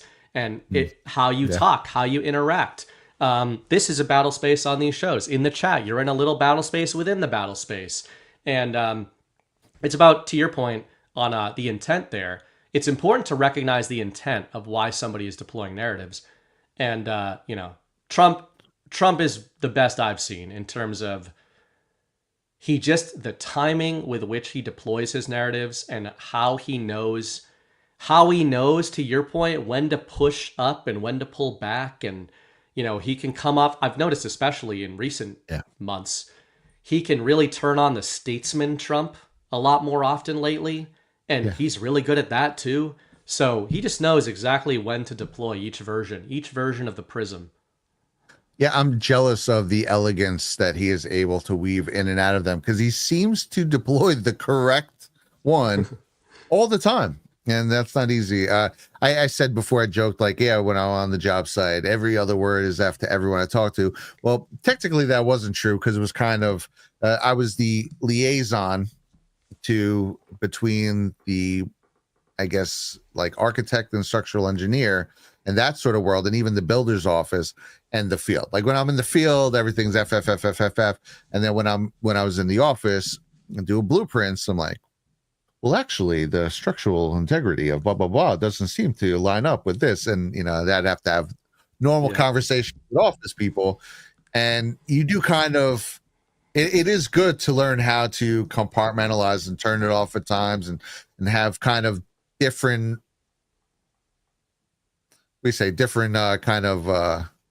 chips, computer chips of your personality loaded in for different situations. So it's cool. It's a learning curve, but you can learn a lot from Trump, man. He threads that needle perfectly. And I love that statesman's Trump is coming out a lot more, with then also hints of real New York construction Trump at times. I think that's the perfect mix he's falling into right now, where he's being he wants to be remembered, right? As he's going to be remembered, in my opinion, as the greatest president in this country's history. That's no slight on any of our forefathers. It's a different time, wherever. What he's doing now, he's up against it, right? This isn't just to pull out your gun and, get the freaking, get the king's court out of your nation. This is a completely entrenched psychological operation and in so many different facets that's already a bloated government to begin with. This is a very intricate thing that they're doing. So I think he'll be the greatest president, remembered as greatest president our country ever had. But you also want a statesman, like you want the real gentlemanly like Trump to shine when in the history, like 100 years from now. That's what it's going to be revered more than the bull in a china shop. Trump. Yeah, well, it makes the nor'easter, the New Yorker, more effective when it's not always out, right? That's why we like to keep the New Yorkers kind of in their little cage there. We bring them out when we need them for something, then we put them back in there. Same with Bostonians. You need us more than you realize. There's always the kid in the crew that will throw the first punch, and you don't always want him there. Not always a good thing. Yes, no. But there's been those couple of times when you're glad he was there, because you're like, well, I was gonna do it, but now he looks like the asshole, and now we all have to defend him. I'm not saying any of that ever happened. I was never involved in any altercations of any kind. What are you talking about? Especially not with a New York fraternity. We went to, when I first moved here, we go to the bar one time. I mean, I don't really go to the bar much, right? But we go to this, Abby's like, let's go town, we're going to the bar. So we're halfway there, and she notices, I don't know if I pulled it out or if she just saw it in the pocket, but either way, she's like, why do you have your knife on you? Well, we're going to the bar. It's like, like where I come from. Dude, I stopped going to the bar in my late 20s because I promise you, 1 out of every 5 times there was a effing fight. Oh yeah. And it was, most of the times it was not necessarily that they started it, because it could have been started by a look or something that was taken out of context. I take that as they started it, man. Well, yeah, where we come from, that means they started. But really, our friends are the one who were like, what? And then next thing you know, there's a freaking fight. And I didn't like it after a while. I'm like, I just don't want to do this anymore. I was like, anyway. So I told her, so then I was telling her that, and she was like, I was telling her what it was like to go out to the bar, in my neighborhood. And she was like, that sucks. I was like, yeah, I know. I stopped after a while. It was just too much. But she was just like, it's not like that here. And, knock on wood, right? I'll get jumped next time I go to the bar. Yeah. But it's not. This is literally like a place where you go out And people are just genuinely there to drink and have a good time. So it's really What a weird thing. Yeah, wild. I only had one time where I was the guy who allegedly started it, but to me, there was a lot of shit talk, and I consider narrative deployments to be actual deployments, as everybody knows, right? If you're deploying narrative warfare against me, you have started some shit. And I was at my cousin's, as of course, in the Northeast. I was at my cousin's, his roommate's birthday party in Boston. And these New York frat guys came because one of the roommates was a New Yorker, and like he was fine. But these guys came in. So for anybody who's not aware of this, even though we sound the same to you, like not me and Brad, I don't really have an accent, but I mean, Bostonians and New Yorkers seem the same to everybody else. To each other, it's like these motherfuckers right when they walk in a room. And anyway, long story short, I hit a guy really hard. And after the fact, so it turns out he was the frat president. And after the fact, my buddies thought it was hilarious because when they were trying to retrace, like, how did all of that start? Because it turned into a big thing. Boston versus New York. And way after the fact, you know, everybody's cleaning up. They're like, how did that start? They're like, well, you know, BB started it. And I'm like, they're like, well, I said, well, I didn't know he was the frat president. So that then became a big joke in our group because it's like, so that was what I took away from it was like, oh, I didn't know that he was the president. It's like, if you had hit anybody in that group of guys, it would have started the same thing. So anyway, but that's the way, you know, like you talk a certain kind of shit and like there's got to be consequences. I would like to think Trump would agree. I just want I don't want this. I used to think about when we were first started doing GARTs, and even there was a couple things that we did before GART that in my head I was like, man, I would love Antifa to show up here. And then you just like think in your head of like buzz sawing through them, and then you're forgetting that I'm like 40 now. Well, like, you know, in your head it's just not like, literally. You're just going Vita Belfort across the ring with like everyone in Antifa, and you're like, all right, I'll do my speech now. And then but it's like, man, that would actually suck. But it would. I think they'd be a surprise if they showed up at a cart. Let's just put it that way. Yeah, but I do agree with you. I mean, and then when ironically, I got in way fewer fights. I was in many fights when I was young, and then I got in way fewer, maybe one, by the time I was fighting competitively, because that rewires you to be like, man, you can die so easily in these things. Oh man, dude. And then I stopped. My big thing was house parties. I was like, I'm never going to a house party again after a specific incident. So I was like, never did that again. Kind of like the bar. I'll go to bars like if they're nice bars, you know. But I'm not going to I'm not going to an Alaskan dive bar unless I'm going with you and Abby. Yeah, no one.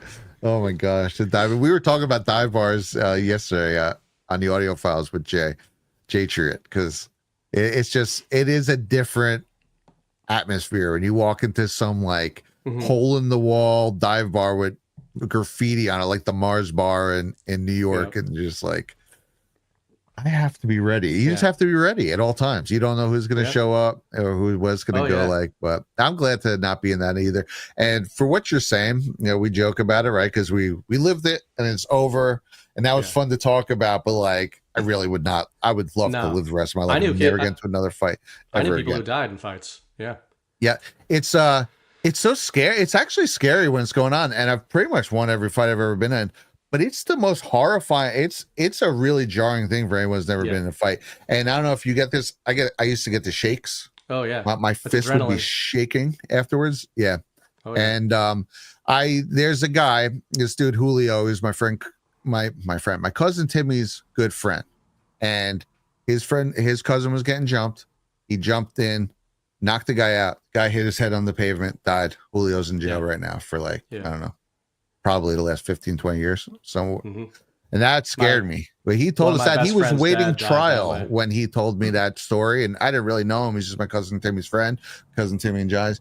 And I just remember thinking like, whoa, the guy was just protecting his cousin. One shot, just hit him once. Guy falls back, hits his head on the fucking sidewalk.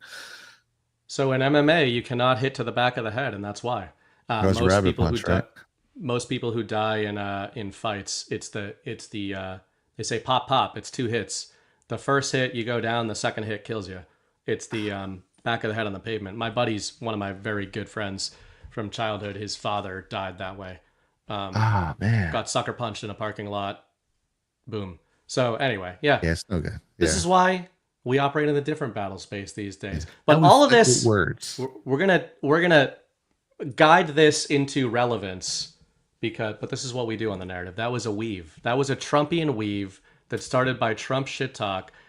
Before we get into that's actually a good segue though into the theme of the second half, which is founders and foundations. It's still going to include Donald Trump, and it's going to include Northeast badassery as well. But before we get there, I do want to pump Gart Deadwood because it's coming up in like 5 weeks. So I believe Brad and Abby are going to be there. We sure The are. Brights should be there. We're trying to get every Bright there. We'll see. But I will certainly be there. But I think we're all going to be there. And that's coming up August 14th on my birthday. On my very day of birth is going to be Gart Deadwood. So here's a little message from our own Jordan. Coming August 14th to 17th, Badlands Media returns to Deadwood, South Dakota for the 9th stop of the Great American Restoration Tour. Come for family, friends, fun, and a f***ing good time. Hear truth bombs that hit harder than B2s on an Iran nuke site from Burning Bright, Chris Paul, CanCon, Red Pill 78, Brad Nabby, Ash, Ghost, Jordan Sather, John Harold, whoever that is, and more. Plus, Alpha might make you a sandwich. Deadwood is a gorgeous town in the middle of the Black Hills of South Dakota. If you've never been, you need to see it. Plus, you might be lucky enough to witness some terrible karaoke from your favorite Badlanders. Go to badlandsmedia.tv/events for weekend or one-day tickets. And if you can't make it in person, virtual tickets are available too. Watch from the comfort of your couch with tons of behind-the-scenes content and get access to an exclusive Gart chat. That's badlandsmedia.tv/events. Be there or be there online. It'll be recorded. Yeah, so we're going to be there. That's a pretty funny promo. And Deadwood was freaking awesome last time. Speaking of bars, cool bars. And they didn't have you know what? They had a really good mix of like, they had the authentic bar feeling, but not sketchy.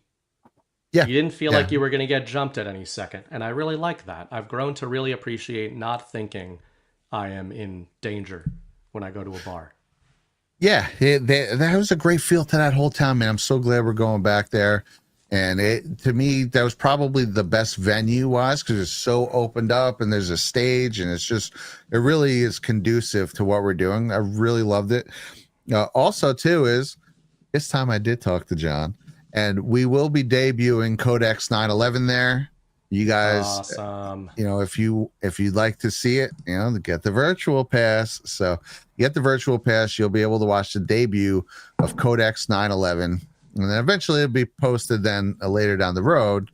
But you could get the preview screening, and then there should be a Q&A and things about it otherwise. So that would be a really cool time. I'm really excited about this. Awesome, man. I'm looking forward to it. I know you've been working on that for a long time. Oh, man. And, man, So I mean, much editing. I love the Adam Riva docs that he's debuted with us, but there's something special about a Badlander who, this is a soul project, working on it, being able to debut it at Gart. That's pretty cool, man. So, it's gonna be anybody who fun. comes there in person, we're going to lay out blankets, snacks. I haven't passed any of this by Mrs. Bright, but I'm just saying we're going to lay out blankets. We're going to make it like a movie night, a summer movie night, and watch Codex 9/11. And I believe that this will end up being available for virtual as well. So that's what we did last time. So yeah, well, that'll be available for virtual. Virtuals are on sale now as well, guys. Badlandsmedia.tv/events. I know the VIP tickets are sold out for Deadwood, but general admission for the whole weekend is still available. And for anybody wondering, for anybody who's not been to one or anything or is on the fence, the VIP gives you a Thursday night sort of thing where we do an extra kind of party meet and greet that's a little bit smaller. But if you do the general admission, we still do a big a big thing on Friday night where all the speakers are going to be there. All your other Badlanders are going to be there. And Deadwood in particular has been really cool, was really cool because that truly felt like the GART where the town is small enough and the venue is kind of right there off the strip that it really feels like you are in Badlands, like you are in the Badlands audience the whole time you're there. So that was really cool. And it really felt that way, awesome. Right? When you were walking on that strip, we were running into people the whole time. It's cool. It just feels like Badlands in a little downtown area. Like the GART is almost taking place in that whole area. That's a great way of putting it. Yeah. Totally. Before we get to our main topic, this is just a little glimpse of my college days. Oh, I love it. This was a with the head of the fraternity. No. This was just us fighting because we liked to. And there's an old we ended up getting in trouble. We had a fight club and we got in trouble, but that was back when I was much smaller. Didn't have the dad bod going. And a guy on the football team said that he wanted to fight, so I said only if we can film it. And we did. So it was fun. That's amazing. But yeah, much better than getting bottled at a bar. So we'll find video of Trump. We'll find video of Brad's old brawls back in the day. So to transition us, and this is all relevant. Getting in random fights, this is all relevant because speaking of G, who I mentioned earlier, he reposted this meme. Some of you might have seen floating around. And man, isn't it perfect for how you led off the show tonight by talking about George Washington, like running across a battlefield on horseback. Well, his horse was running, but he was present on the horse while it was running. Yes. Just these shit-eating wild men that were the founding fathers. We kind of talked about Trump, the shit-eating wild man. And you know what? I think that we accidentally made this all work thematically because Trump, there is something to that fighter nature that Trump has where it recalls that real American spirit that the founding fathers really had. I mean, obviously they were in a kinetic war, but I loved this meme, and obviously it's meant to kind of take a shot at a lot of the people who are, like get upset when maximalists say you're voting too hard. But we have to all admit this is a pretty great little meme here. You've got Washington crossing the Delaware, but sir, a district court justice just ruled that we can't do this. And, as much as I get why people get annoyed when people are like, they get annoyed by the G-Moneys of the world, they get annoyed by the Chris Pauls of saying, stop focusing only on voting and elections.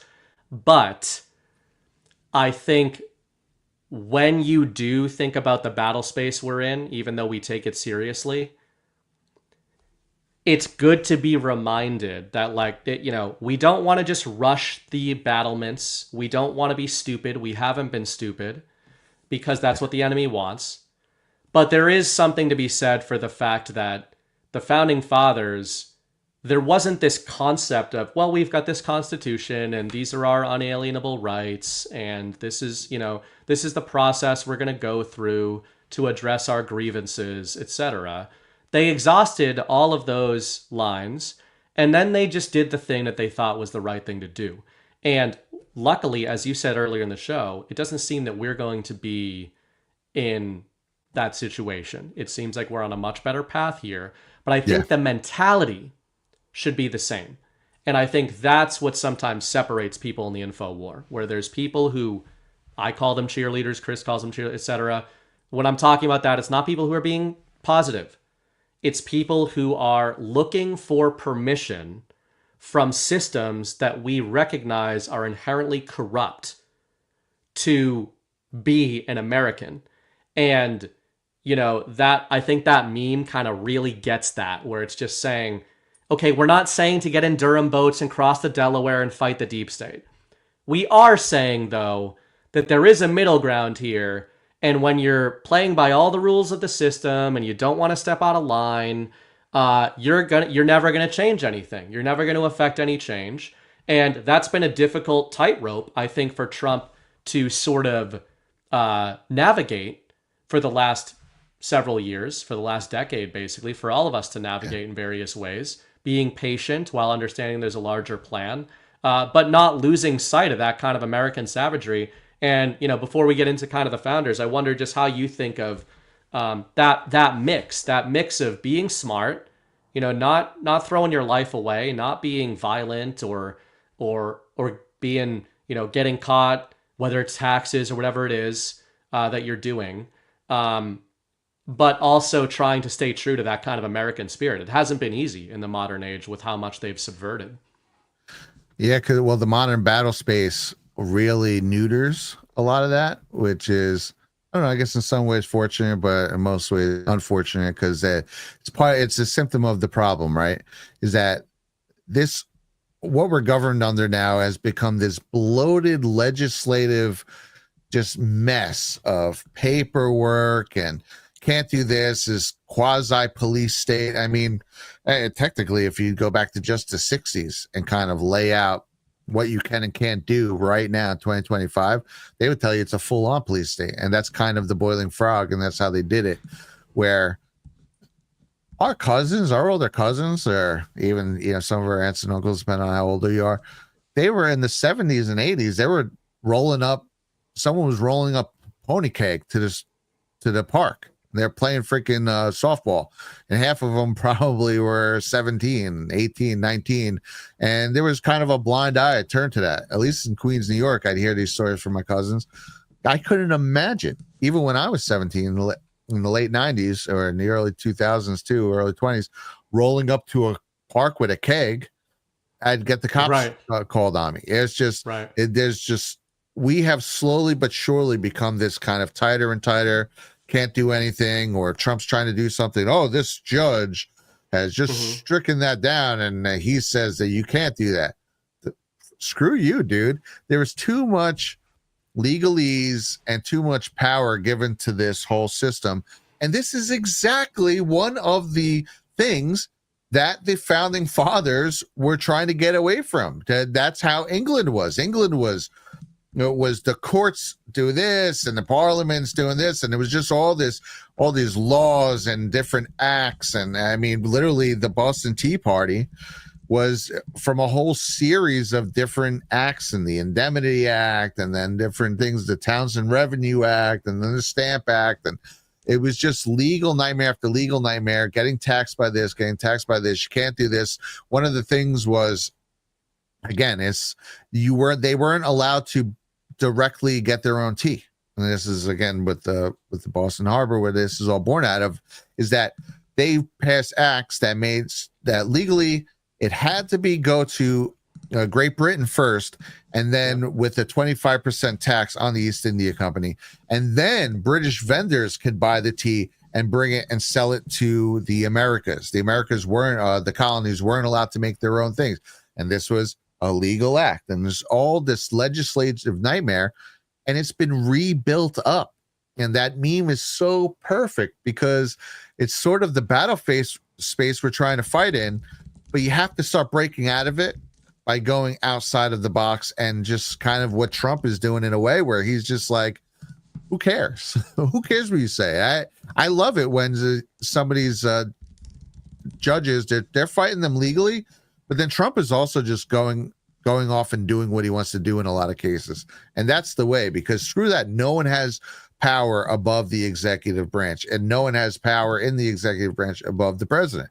He has the most power in the country. It's not to say he's a dictator, it's not to say he's a king, but this is the guy we elected to have the final say in everything. If they pass a bill, he still has to sign it. And that meme is the embodiment of it. And this goes back to a big part of what the Revolutionary War was fought over. Yeah. Yeah, all very well said. And that's why I think why I like that meme, why I like that Delaware meme of a district court judge ruled we can't do this, is I think it's a moment of, I don't take that meme as saying rush the Capitol building. It's not, that's not what I take from that. Because we call those the glow posts, right? Everybody in this audience understands what a glowy is. But I think that the unfortunate, a real difference, you get those in boxes, right? Yeah. Like, all right, we need to do something. That's usually what they say. Yes. But the unfortunate thing with the glowies is that the glowies have been effective at making us be really cautious about, you don't want to think too far in one direction. You don't want to kind of step out of line at all. And now I think we've done a good job in this community of stepping out of line, stepping out of bounds, redrawing the battle lines, redrawing the lines on the field. And, again, battle space is maybe the theme of the night. That's largely what Donald Trump has done. You mentioned earlier in the America Party, as a hypothetical you laid out, what if Trump and Elon are trying to take a hammer to the two-party system? Well, what would that look like? Elon stepping out of... It's kind of funny that in that same message we keep coming back to, Trump said Elon, in quotes, has gone completely off the rails. What are the rails? There's two rails. The Democrat Party, the Republican Party. He's gone off the rails. So what's he doing?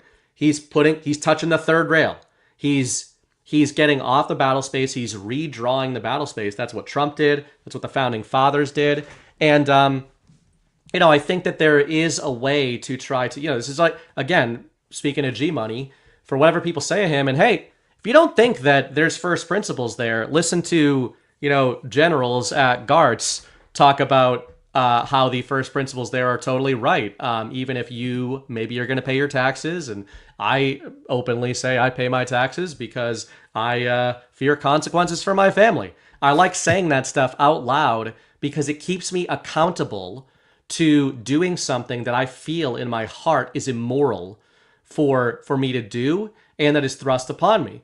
Maybe we could have a different conversation if I knew exactly what my tax dollars were going to or anything. Maybe we could have a discussion there. But certainly as it stands, I feel that I am being stolen from every day, just like everybody in this audience feels that way. Yep. And I've got an infant.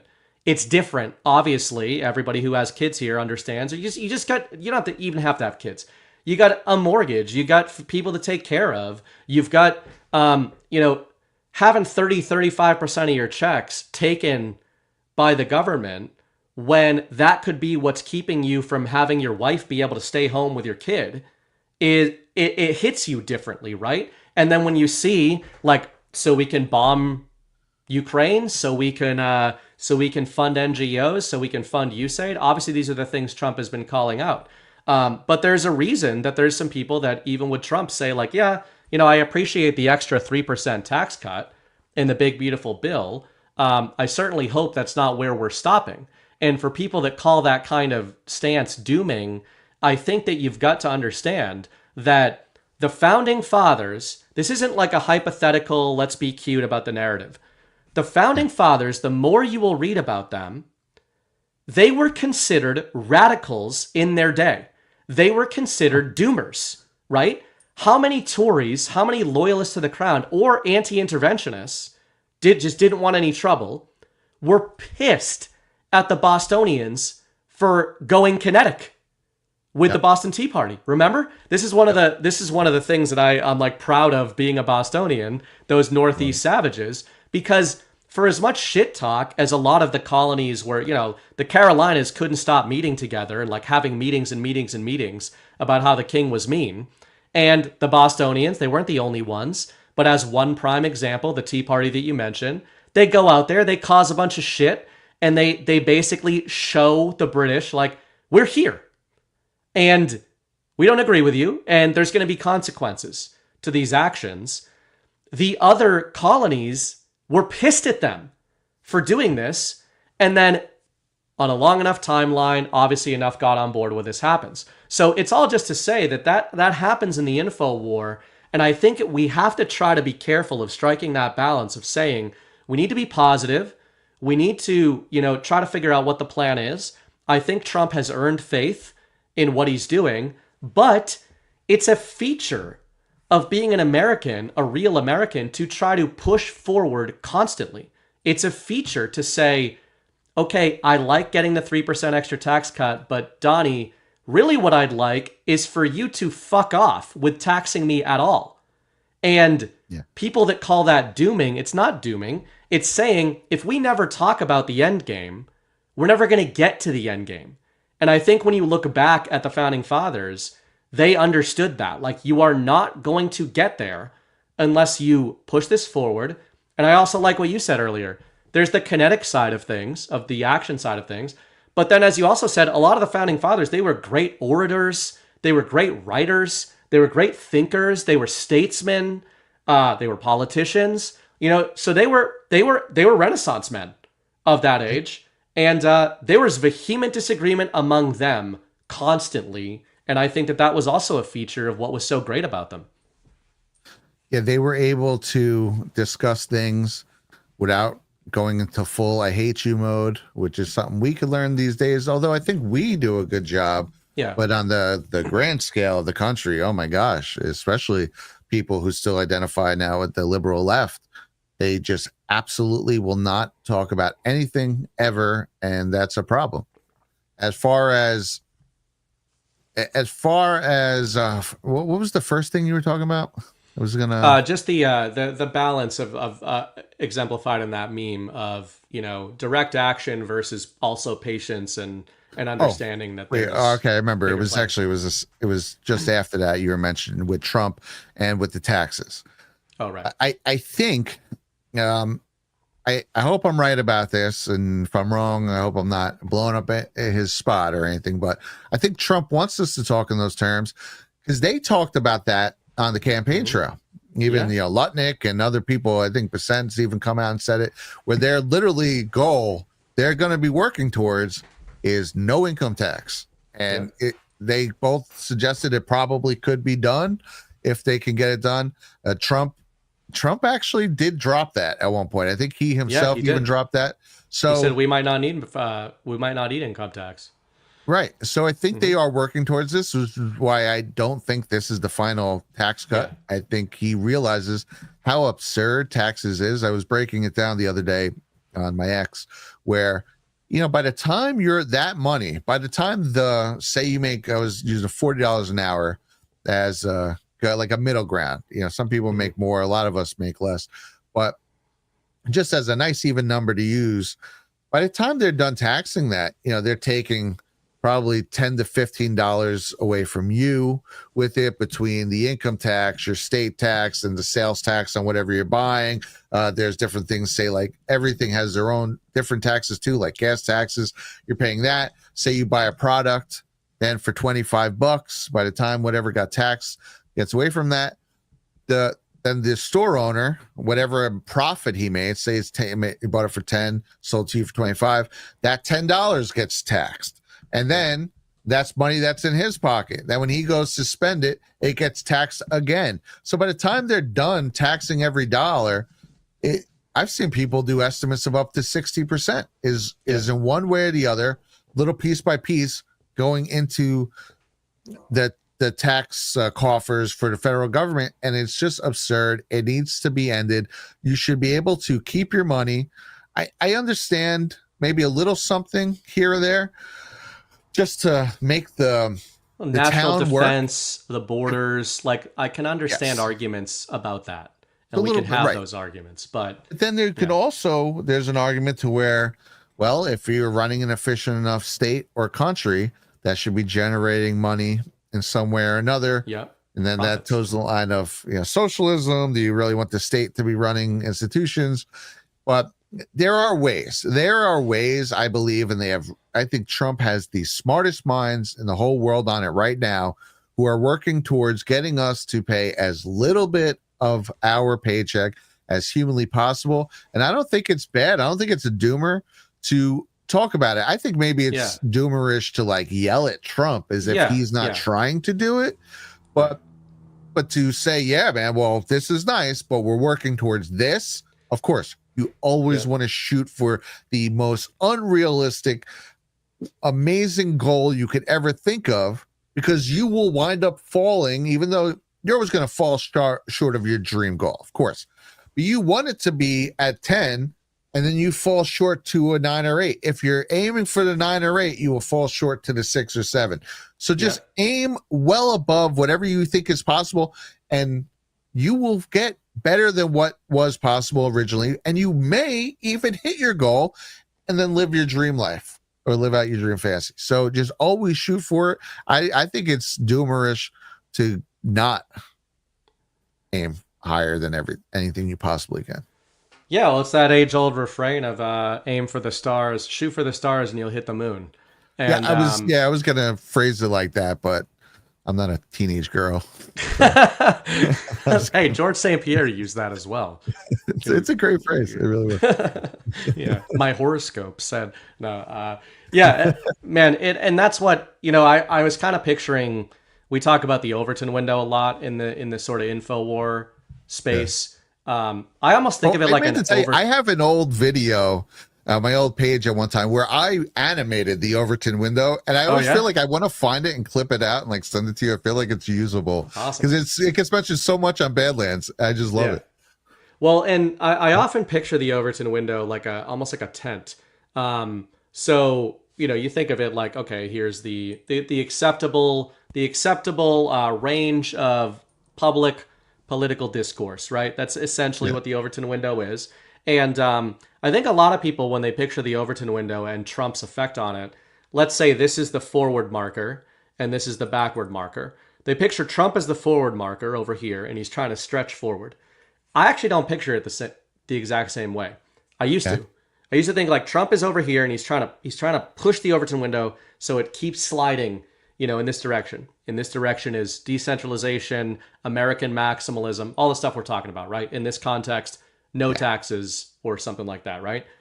I've actually started to think about Trump is the tent pole holding the Overton window up. He is defining the battle space. If you picture, think of it this way. Whether you're a Trump person or not, I know everybody in this audience is, but just for the hypothetical. Yeah. People who are not Trump people would have to admit that almost every macro narrative, nationally, internationally, finance, war, geopolitics, culture, is sitting within a battle space defined by Donald Trump. Every issue right now touches Trump or Trumpism or MAGA or America First, right? The culture war, comic books being gay, as we infamously ranted about a few weeks ago. It ties back into Trumpism, right? If you think comic books are really progressive and awesome now, you're saying that as a reaction to Trump. If you think everything is gay, you're saying that as part of the America First, kind of let's take back our culture mindset. So even something that seems totally divorced from Donald Trump comes back around to Trump. So I've started to think of him as he's like this anchor point. And as Chris talks about the feedback loop, Trump, one of my biggest signals, or what I took as the biggest signal of 2024, encouraging signal, is that Trump kept using the word mandate. He said, this is a mandate election. I need a mandate in the vote. I don't believe he was talking about votes on a page. I don't believe he was talking about, I think he should have won 2020. I think that 2024 was probably a way bigger landslide than we'll ever know. But I think so too. I think he was saying, I need your permission, American people. Are you ready to do what needs to be done? And if you picture that Overton window, and instead of picturing Trump on the leading edges of it, I don't think it's good to picture Trump on the leading edge. Trump is holding the window up. He's the one who can move the window. But if we are over here, we try to push it forward, Trump gets to come forward with us, right? We give Trump permission to move the Overton window forward, and he, by the gravity that he has, can pull the entire battle space forward. He can literally pull the collective mind forward. So earlier tonight, we started the discussion with a discussion of the two-party system. We might not be able to end the Republican Party, or end the two-party system, rather, ourselves, but if we, in big enough numbers and with big enough influence, are pushing that discussion forward and saying, wait, let's look at this. Does that give Trump and the people behind him, do they start to look at the battle space, online, etc., and go, you know what? I think we can start massaging this. I think we can start moving. And he did this the last few months with Israel, with Iran. He's done it with Russia. Trump, as Rich Higgins said, is operating in the battle space at that time defined by the left. Now, I don't think the battle space is defined by the left, but I do think it's still largely defined by what normie MAGA thinks is acceptable discourse. And we want to move forward from that point in time. So to me, it's just a slightly different way of looking at the Overton window. And I think it's an encouraging one that really should make you feel like you have real effect on things. If you move forward and if you tell Trump, like, hey, I appreciate you're trying to move you're trying to move taxes in the right direction, but Donnie, we do really need to get to the point where you're not stealing from us at all. As you said, it's not dooming. You may just be giving him the permission to start moving in that direction. Yeah, and I think there's a way to do it, right? I think there's the one hand, the people who said, that's not enough. You suck. Donald Trump's part of the machine. I can't believe it. Only 3%. We should do everything percent. And then there's the other half who say, all right, man, great first step. Now we have to move on to the full on. And it's kind of like when someone's criticizing you in the comments. It's like, yeah, I'm open to criticism, but don't yell at me. The second you yell at me, I am turned off on anything you're telling me about, and I immediately want to go into FU mode. If you're just yelling, like, hey man, I think your mic's probably a little too loud. Love you, but you should probably. Then I'm gonna be like, because no one likes any criticism. But then I'm gonna be like, all right, man, I should probably turn my mic down a little bit. There's ways to do it, right? And I feel like the people who just go into total yell at Trump mode the second he doesn't do the 100,000% version of what they want, they're missing the point, and they're kind of screwing themselves and turning people off their message when we should all be. I love the way you're characterizing this. We are the other side of the Overton window. That is so freaking, it's so perfect. And it kind of goes back to like the Q posts. I know we talk about it a lot, and the same thing with Zach and myself is because these are the things that like really first energized us to the extra level. But those were the Q posts were here while Trump was like being very statesman-like in the middle, and the Q posts were like, no, we're taking it all the F down, right? Yep. And it kind of got us to think about that way and got us to break out of the normie MAGA, I can't break out of this shell, I have to operate in this small area. They can say, no, why can't we just go back to the way it's supposed to be?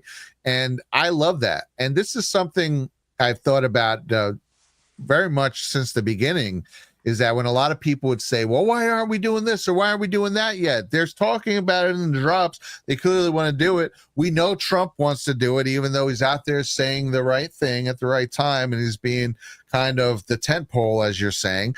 I would always say, well, I think the people are the indicator. I think they literally watch the thing and say, what can we get away with? Where are they enough people awake yet? Are enough people talking about this yet?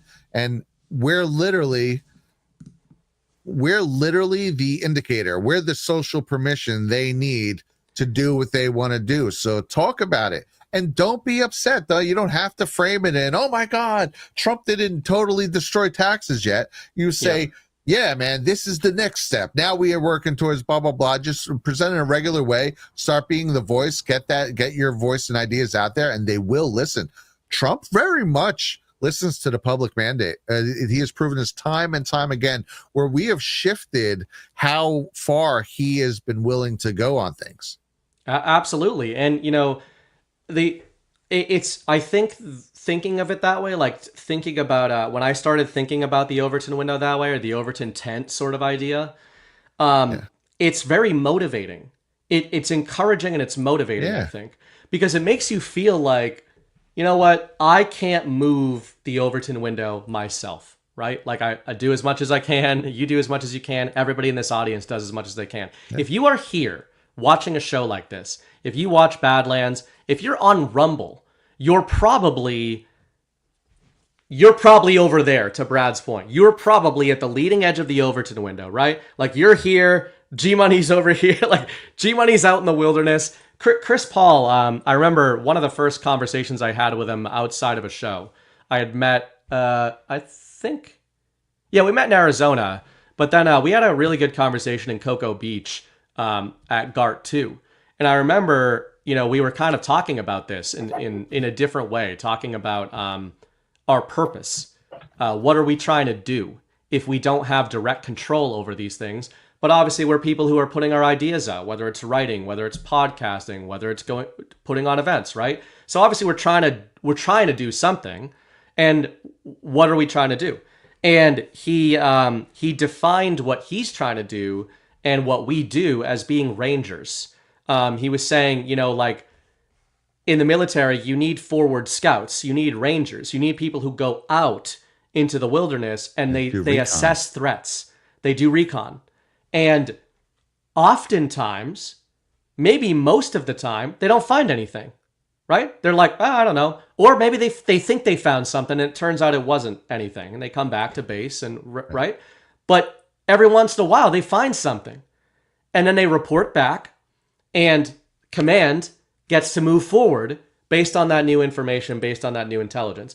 It's a little bit of a different way of framing the Overton window thing, but I kind of applied that idea of going, okay, if we're rangers and we're trying to kind of push forward, discover things, how do these things connect, whether you were analyzing Q drops or whether you're analyzing Trump. I mean, when we went through Trump's Truth Social post earlier tonight, none of that might have been intentional. I don't know. But I take Trump's narrative deployment seriously.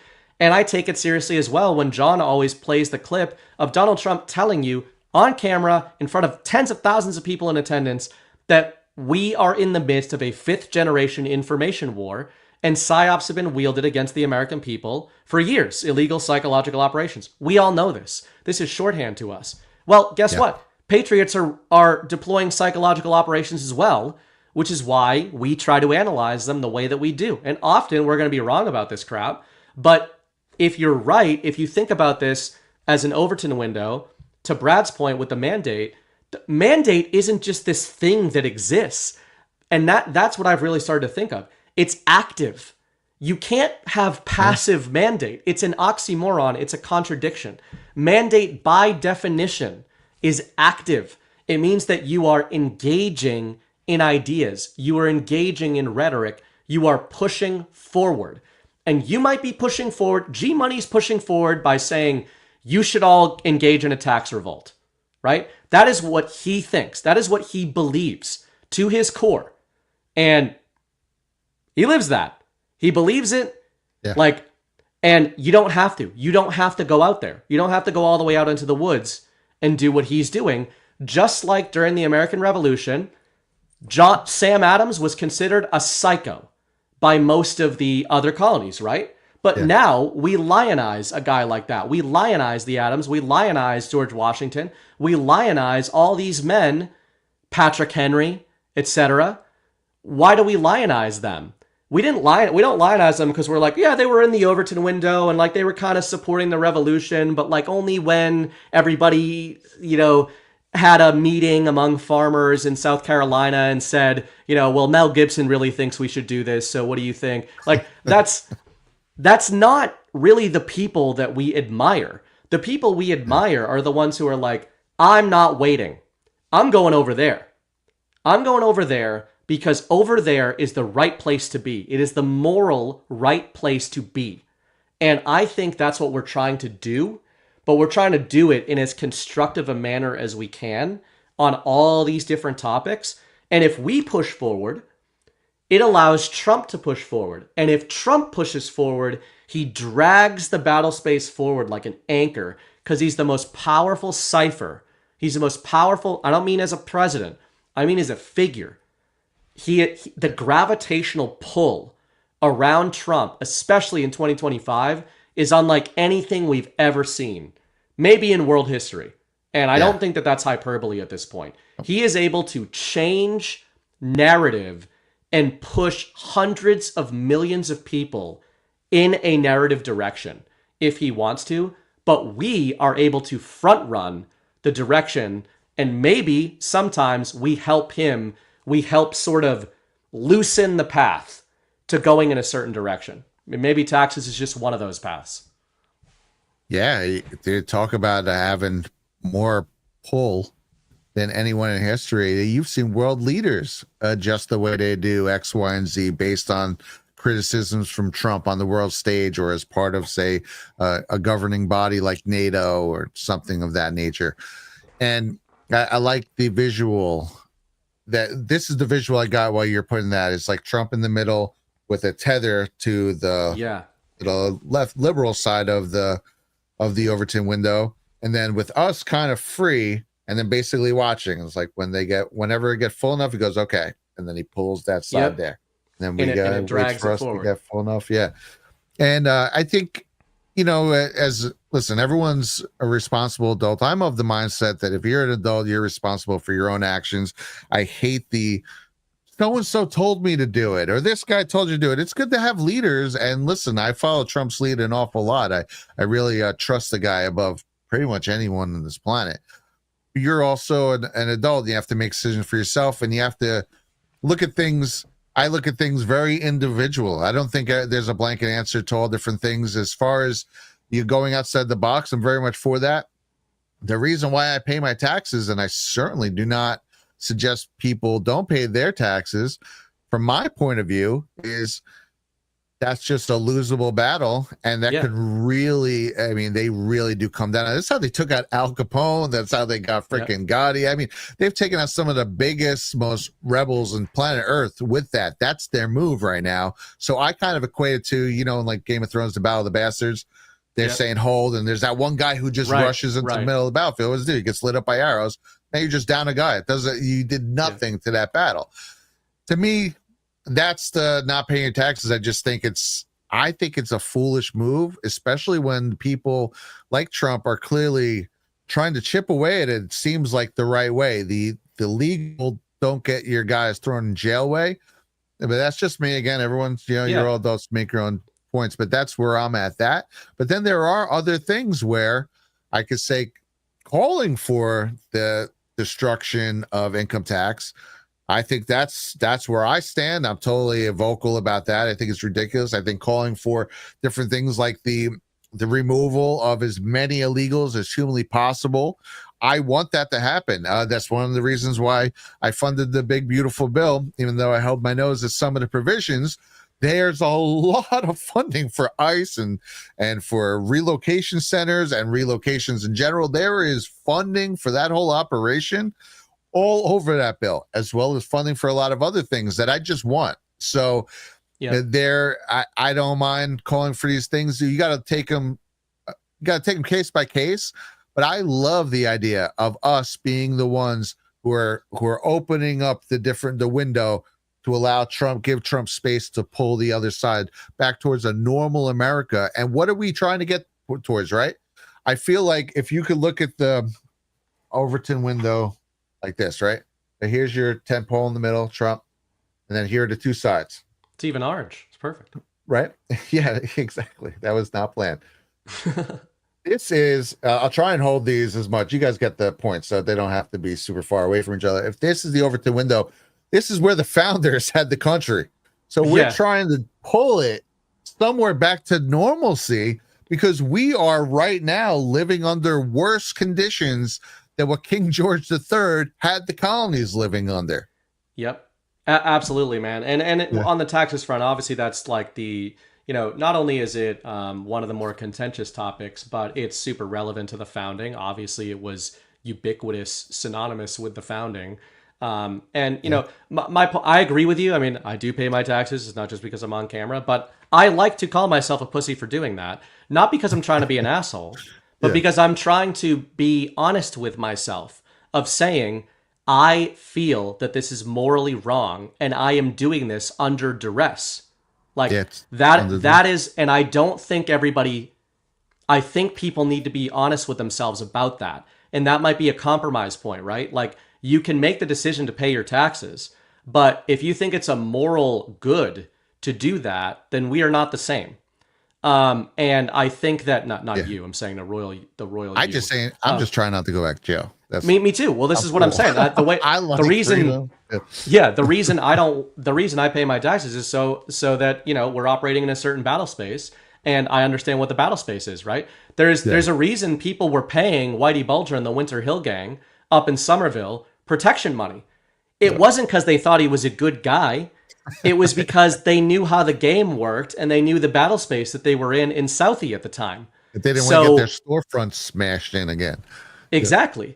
So, that is very literally how I think of paying taxes. Like, you are paying a criminal cartel that has immense power projection capabilities against you and your family and your businesses. And if you choose not to do that, I think you're right that there's some, there's a way to look at it if you're the guy running out into the field and get lit up by arrows.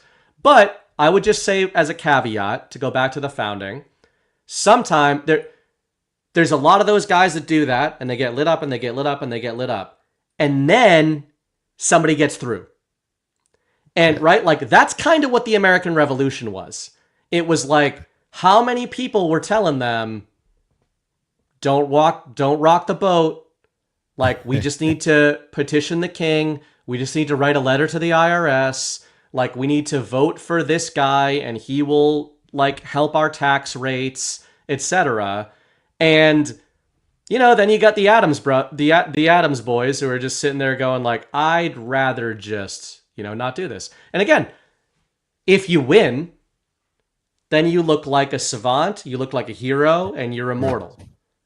If you lose, you look like the guy who ran out into the field and got hit with a bunch of arrows at the same time, right? So I do, it goes both ways. Like I think it's good to keep that in mind and say, I'm okay with people criticizing that stance because they don't think it's smart for most people to do.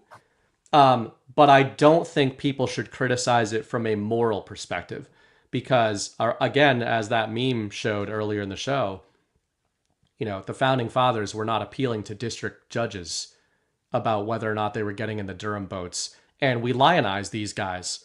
And I think that we have allowed ourselves, to your point with the analogy you just made of how far the founding fathers were from where we are right now, as a movement, and this is actually one of my big problems with conservatism as a former liberal, is that it's a movement gilded in the colors and in the sort of storytelling of the founding. And yet, what do you think the founders would think of the modern Republican Party and all of the things that right? God. Like yeah. they would be like, this is, as you said, this is way worse than the King of England bowing down to Mitch McConnell and like sending money to Israel or something like that. So again, I'm not saying Trump, but this is the battlespace we're in. And for the one sarcastic comment in the chat, when I say we are moving the Overton window, I'm using the royal we. The movement is moving the Overton window. People are like, oh yeah, Trump's listening to Burning Bright, but he might be.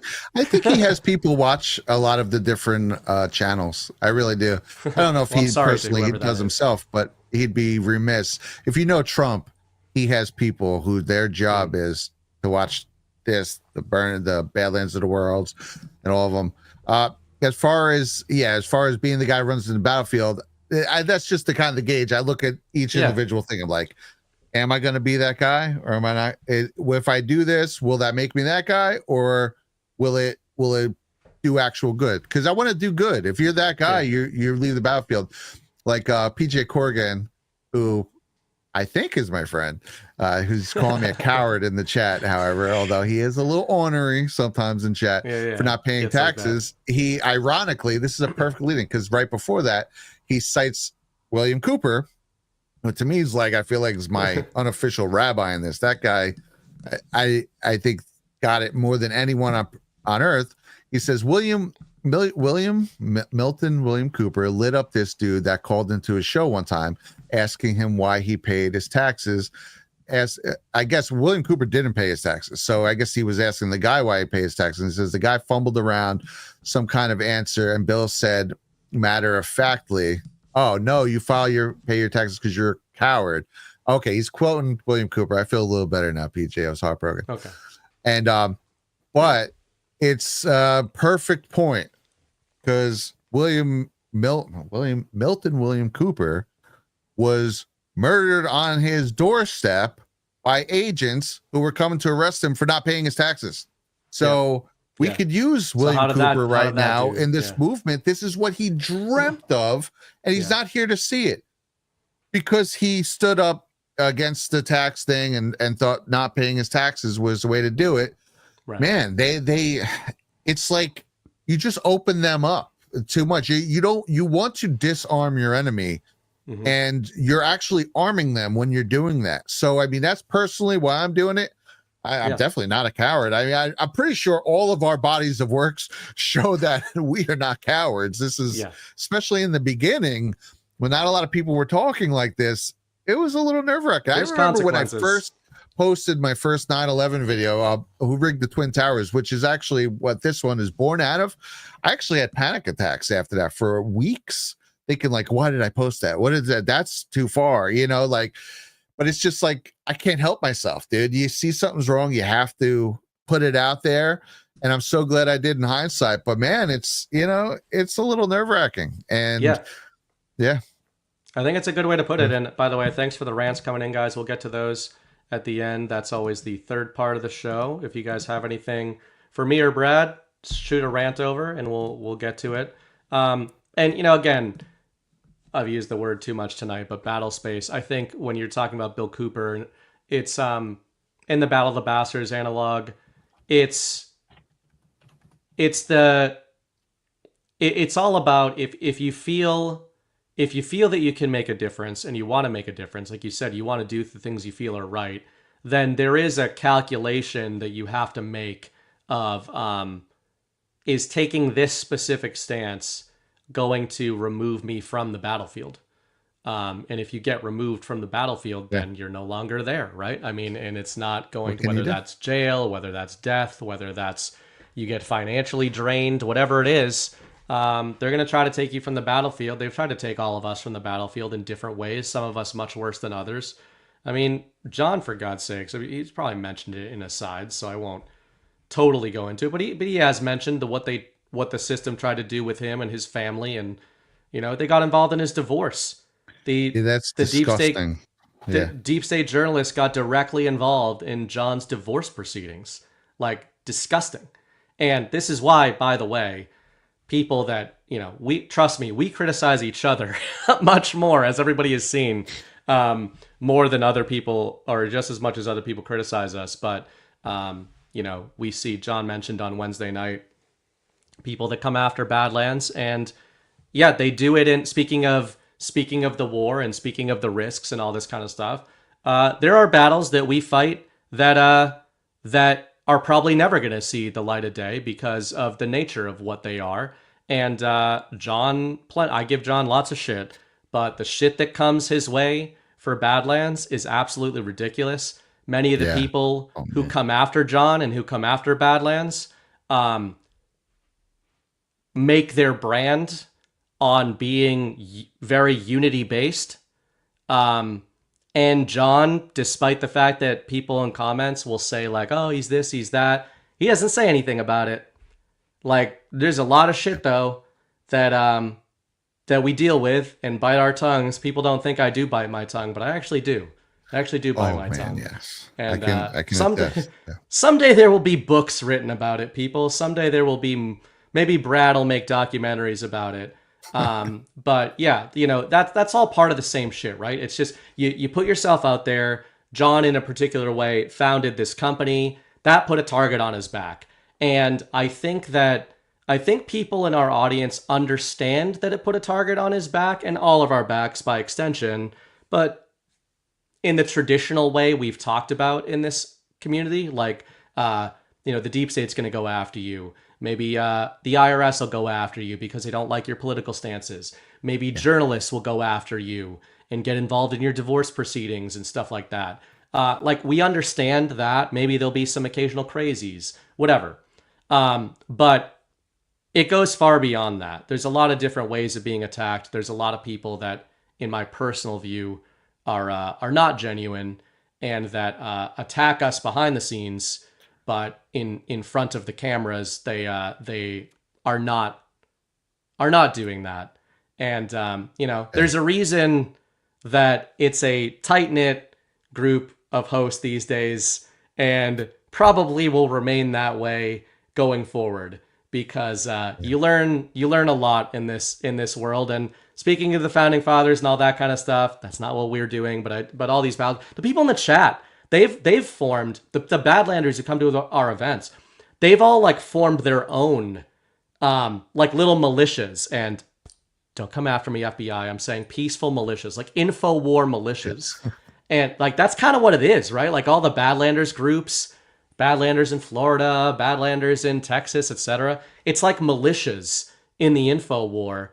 And I'm sure a lot of those groups, even though they've expanded, they've gotten more and more tight knit because you find out people's intentions along the way. I'm sure that's gone on tale as old as time. Yeah, it's. I know exactly what you're talking about with all this, and I'll just say that John takes a lot of shit that people don't realize, like the stuff that bubbles out sometimes, and I'll see people criticize him in the comments, like, "Why are you airing this?" That's just bubbled over from like all the stuff that he's holding back, and I guess all of us by proxy take some of it. But yeah, man, that's it's a good man. I'm really glad to be working with him and with all you guys for this. And it's ironic because I understand where people come from when they say, "Oh, the unity thing is kind of a misnomer, and why do we have to? I shouldn't have to unify with anyone." I do understand that, but then I'm also I am of the mindset, like on a bigger scale. Like one thing that really spoke to me with the Q drops is that they said they want you divided. They're purposely trying to fracture you into subgroups, which is just impossible to avoid. I understand this. And again, I don't necessarily have to be friends with people who are assholes to me, but they did make that point that they were purposeful fractures will be attempted. And this is also on grand scales, man versus woman, black versus white, Christian versus atheist, etc. And that, don't let them happen. You're a patriot. Band together. They explicitly did tell us to band together. Where we go when we go all actually really does mean a lot to me. So I do. You won't see me fighting very publicly with anyone, because even if people, I find them distasteful, I very much try my hardest to hold my tongue, because I know we are working towards a similar goal. And man, I just wish they would do the same behind the scenes. Doesn't mean we're going to become best friends and we're like, "Oh, you're cool now." But it just means like, dude, lay off our case. Let us fucking do our thing. We'll let you guys do your thing. And hopefully at the end of this, we will have a country that resembles what the founding fathers wanted. And then we don't have to necessarily be friends afterwards, but we'll all be living in a better place. And that we are all working towards a similar goal, at very least, even though we don't fully agree on what we want it to be. Man, dude, I wish people would just calm the fuck down. And if you don't like us, just leave us alone. Go do your own thing. That's cool, man. Whatever. Yeah.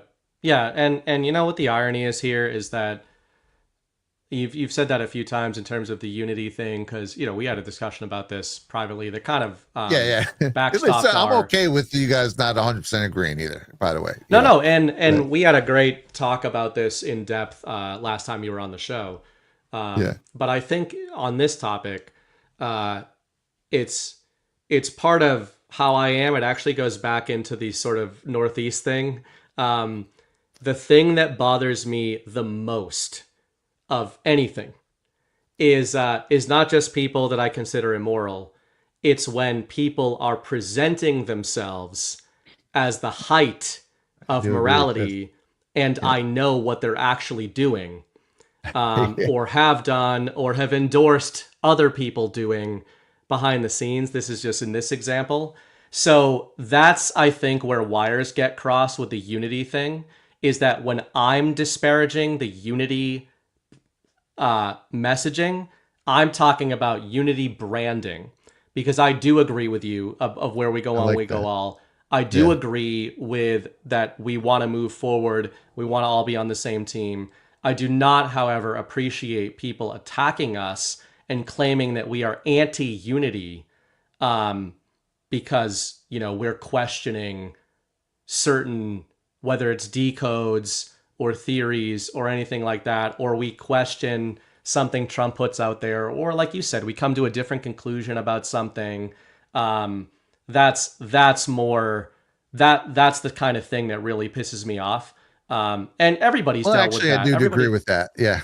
And everybody in this audience understand, like, everyone's had this situation in their lives, whether it's in a friends group or at work, where like around your mutual friends, they're buddy with you, but then what they're saying to people that I aren't at hate the that, table. dude. So that's the shit. That's I the hate shit that people really, who don't say stuff to your face. Like, if you don't like me, just tell me. We don't even have to be friends. We don't necessarily have to fight about it. But don't be burning me to one of my other friends. Now you're getting in their head, and now you're starting to change the way they think about me just because you have some kind of weird whatever. I effing hate that so much. I'm trying so hard not to curse. But to me, that is like the weakest. You're just weak as a human being. So I don't know. I really hate the behind the back shit. And I it's worked with a dude, hiding. George Fitzgerald, who was, I'm sorry, I just, it was one more point in this. Sabora Construction, who a lot of people didn't like working for him. He was a maniac. This guy, if you pissed him off, he would tell you with his face. And I got to tell you, I loved working for George Fitzgerald because there was nothing worse than working for a super who was like, oh, happy to you. And then you go beyond and he's talking shit on you. And next thing you know, other people, so just kind of treating you weird or talking or responding to you weird. And you're just like, you don't want to talk to me anymore? And then it's like this kind of behind your back shit. George Fitzgerald, you pissed him off. You came in that morning and said, hey, why is that line not on that freaking wall? What the frick? I hate when you do this. You shouldn't be leaving early. And he'll tell you right to your face. You say, all right, my bad, George. And then you go fix it. And I got along with that guy better than probably 90% of the construction world. I absolutely loved it. And those are the people I like. I wish she could have been a little nicer about it. I'm very willing to take criticism if you're going to be nice about things. People would be surprised. But yeah, the behind the back stuff, that is not to be a sexist, but that's woman shit. Dude. That's like, that's not very manly in my way I was growing. Yep. So yeah, that's how I feel about that. And you can apply this to so many different things. I think Trump talks about this a lot, like the people that he learns who people are, right? He's really good at that. Where, yes, very good. In public, he might couch his language, because it makes sense to, it's the mature thing to do.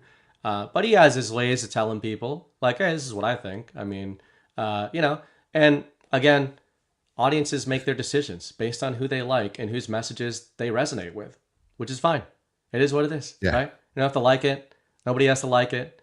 But it is what it is. But yeah, that really colors, for me, it's always been like foundational to my personality that somebody could have like a drag out fight argument with me. And if they're direct, those end up becoming a lot of my favorite people, to your point there. Yes, dude, like on one of the GART calls, me and G and Ash were just yelling at each other. Like we got mad in an argument about, some stupid shit. Who knows? Bitcoin, Tesla, whatever. And it was great. Like I had a great time. Because for me, it's all about the intent. What is the intent behind who I'm talking to? And if the intent, I think this goes into stuff you'll read from, letters you'll read from like Benjamin Franklin, again, the Adams, etc. A lot of the debates they used to have, like those are drag out. I would love to be a fly on the wall for some of those arguments. Because it's like, that's the sifting, right? And I bet you the people that none of those guys liked were the ones who were trying to draft off of what they were doing, but everything was positive all the time, right? Like I bet you Sam Adams would walk in and say, you're a bunch of pussies and you're posers and you weren't even there.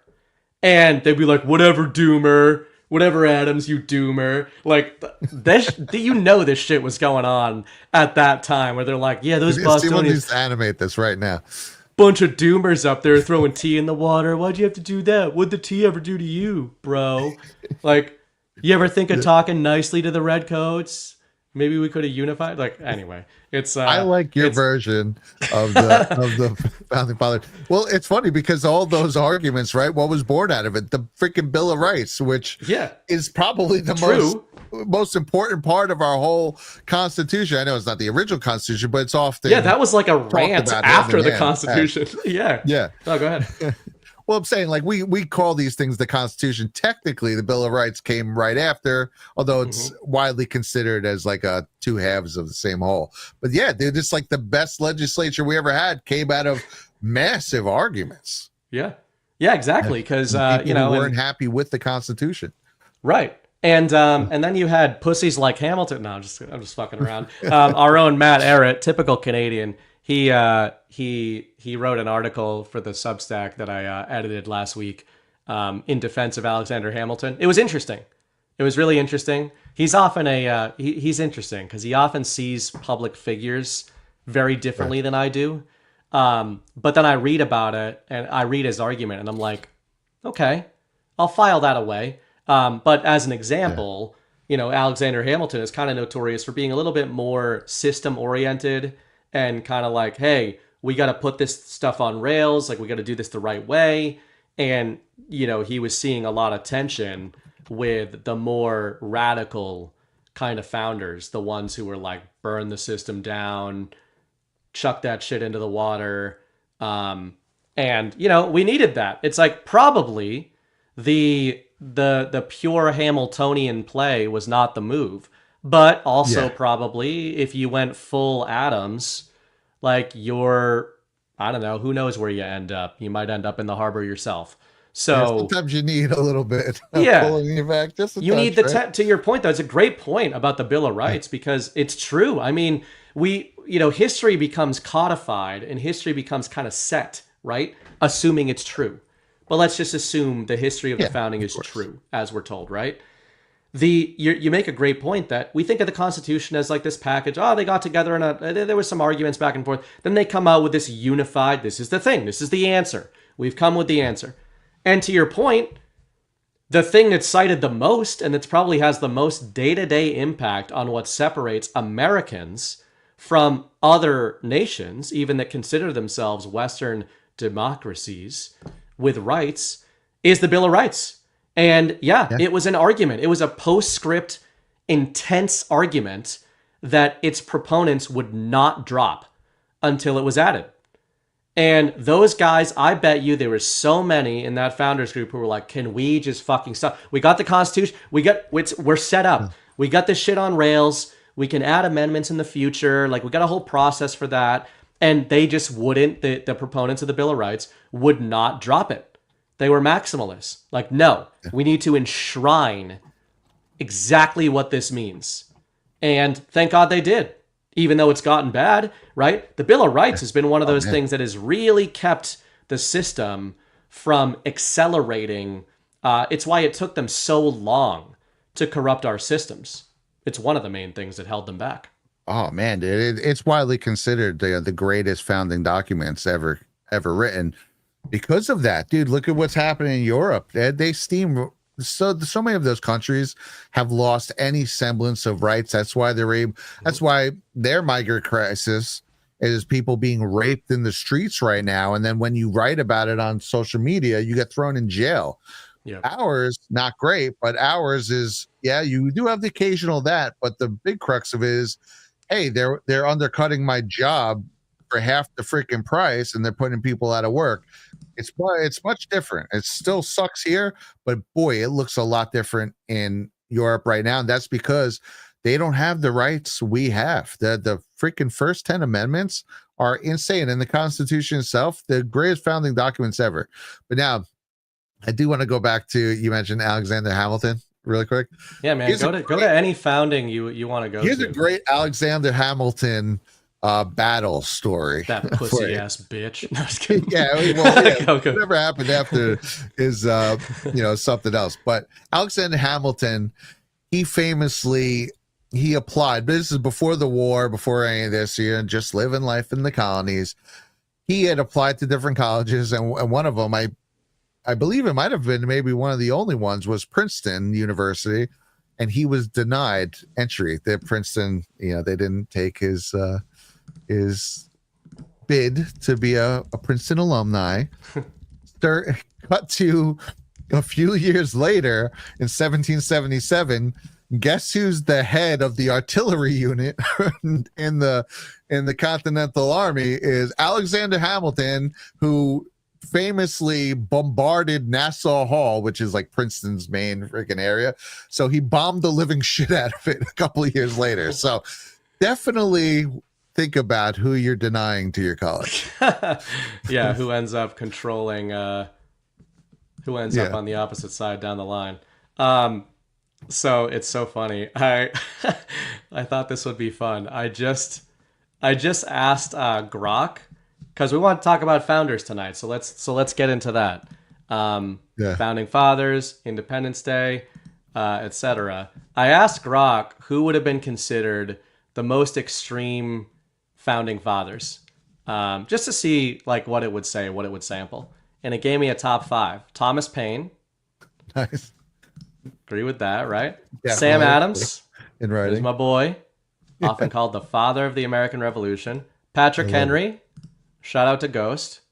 Thomas Jefferson. John Adams. So both Adams make the cut, right? That's a hell of a top 5 right there. And those are like probably my top 5. So that tells you something. Just name that list, like on your own. But then I just said, which founders would these guys consider pussies? And it has an interesting list here. It says, pussies, a crude term implying cowardice or weakness by the more radical figures. And it gives me John Dickinson, the penman of the Revolution, wrote the influential Letters from a Farmer in Pennsylvania, opposing British taxes, but he stopped short of advocating independence. Huge topical. Pussy, right? Huge pussy. And this guy at the time was probably like, guys, I'm being pragmatic. Do we remember John Dickinson? Certainly Brad? not. No, I don't. Do you remember? I've done a lot of research into the Revolutionary War, and it's not a name that has stuck with me. So, Do you remember John Adams? I do. Do you indeed. remember Thomas Jefferson? Might have heard Didn't of he him write a once or twice. document? Didn't he write some documents? He was a documents guy, right? I think he wrote the most famous FU letter in human history. So we remember him. Do we remember Patrick Henry? I think we do. Give me liberty or give me death. Yes. Yeah, I've heard that term. He must have got that from a movie, I think. Naturally, Sam yeah. Adams, I think we remember him. He had Great beer. Yeah, great Thanks. beer. Did we just say Thomas it? Paine, Look. common sense.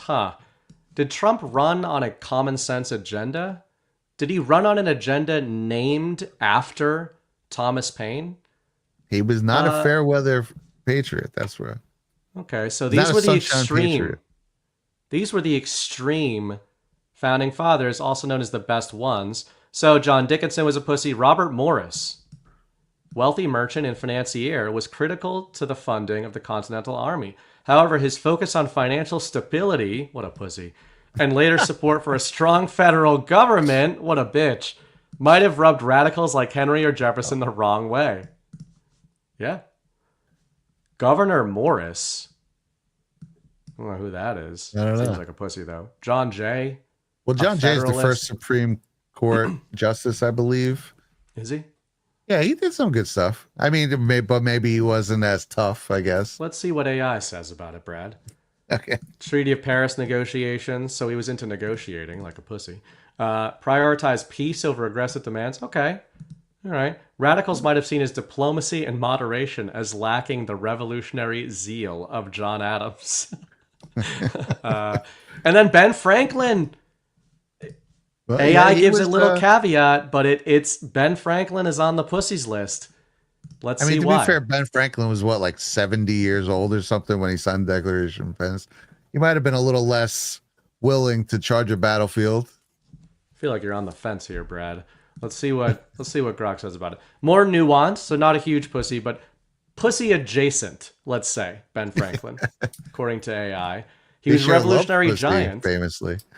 Yeah, but his pragmatism and late conversion to full independence, he favored reconciliation with Britain, might have frustrated radicals like Sam Adams or Paine in the early 1770s. He took a bit. Yeah, he did. Yeah. Well, I think that's an interesting table setter, but I wanted to pass it to Brad on this subject of the founders, now that I definitely haven't poisoned the well on that conversation. I have all this Benjamin Franklin stuff I wanted to say. No, well, that's a great that's a great really. counterpoint. What, don't have to talk about just one. You can talk about more than one. But I had asked Brad, what is some of a figure or two who really just strike you when you do more research into the revolutionary era of America, and why? Oh, like a specific figure? I mean, I don't know. I always wind up liking a lot of what Thomas Jefferson's had to say. I feel like that guy's the most quotable human being in the history of the world. But I would say something that I really wound up coming away from after digging into the revolution was kind of more like on a grand scale of just not giving up. I remember as a kid learning that it was hard fought, right? And they went back and forth, but then we won our independence, yay. And that's cool, but it was so much more than that. Well, when we talk about the famous photo with them crossing the Delaware photo, painting of them crossing Delaware, the moment in history, right? Where they went and slit the Hessians' throats in their sleep. It's pretty brutal when you really think about what happened, right? The Battle of Trenton. Right before that, that was, I make that akin to when the 2020 election was stolen. And maybe not even like right when it was stolen, but on January 20th, when they actually did swear in Joe Biden. That's the lowest I've seen this movement since we've been. I remember any sort of like I was actively had a show going at that time with my buddy Craig Mason.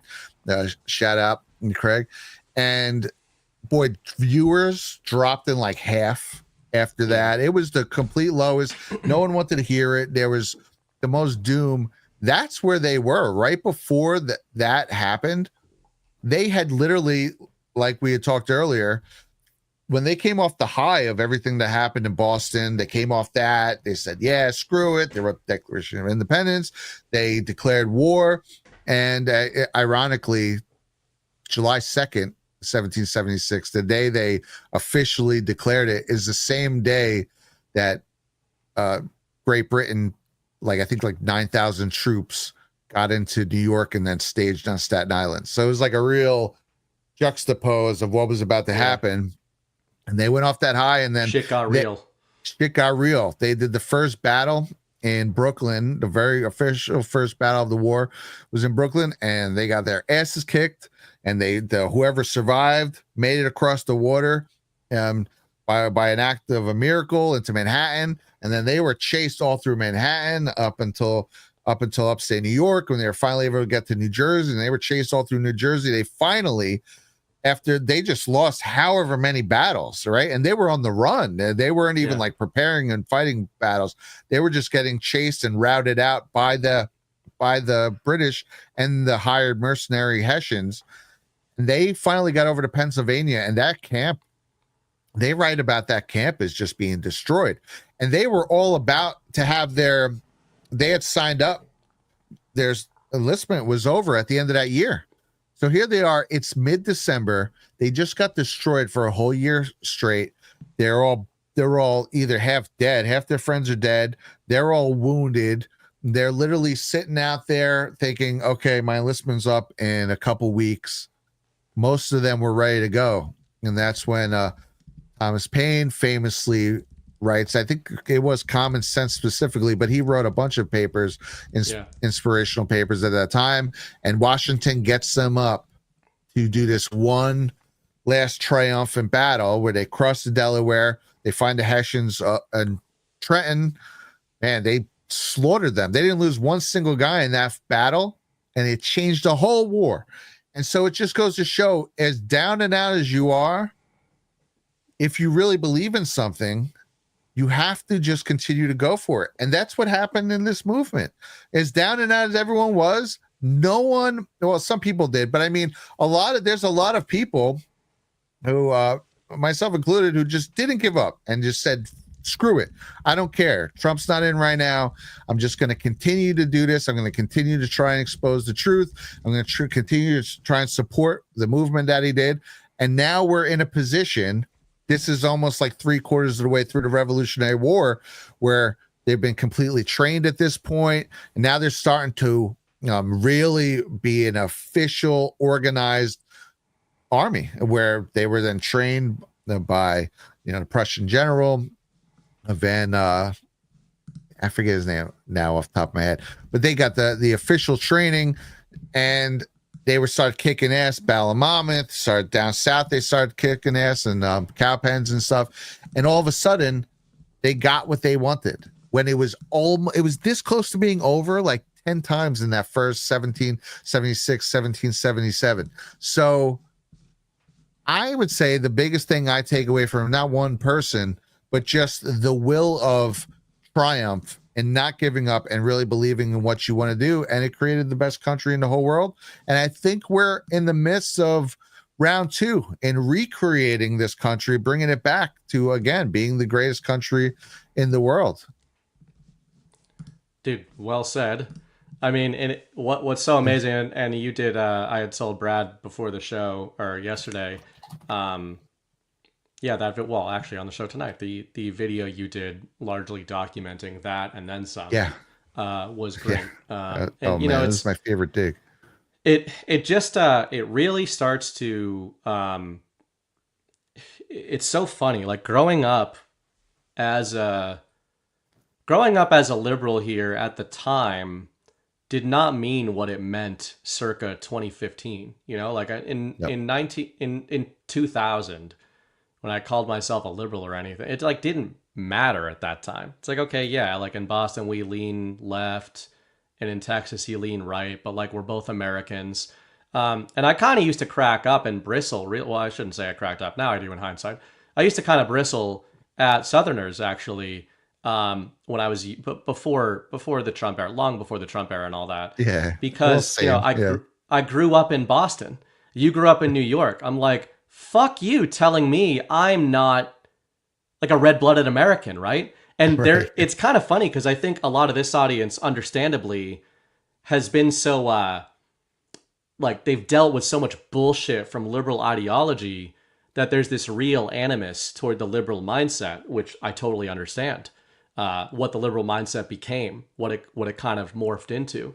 But, you know, I used to really hate the sort of superiority of Americanness that a lot of Republicans and I shouldn't say even Republicans, but like red states kind of had toward the Northeast, where a lot of Northeasterners who grew up here, who were born and raised here under blue collar dads who were working with their hands, working like my dad worked in the shipyard.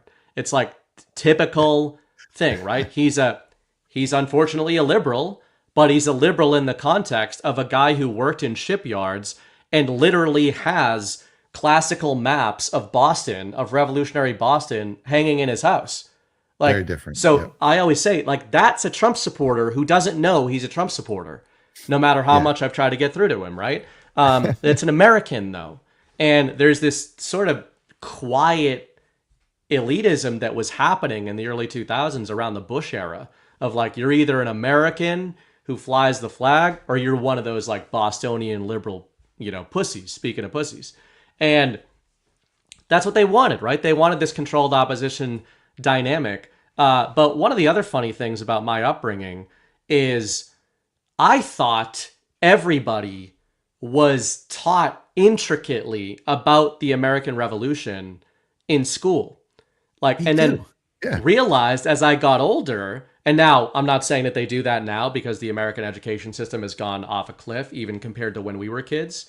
But when we were kids, it was like, I hated colonial history and revolutionary history, but it's because for my entire schooling, it was everything all the time. Was the Founding Fathers, the Battle of Bunker Hill, like the Adams, you know, Sam Adams, John Quincy Adams, like it was name an Adams, and we had right, but we were inundated with that kind of history constantly, and I hated it, but it's because I hated school. And what's really special, and your video was part of awakening that in me, of starting to really get more interested in revisiting that era rather than just like factoids of like, yeah, I know the Battle of Bunker Hill. I know what Washington did. Yeah, now I'm conservative. Now I'm a Trump guy, so I appreciate the Founding Fathers.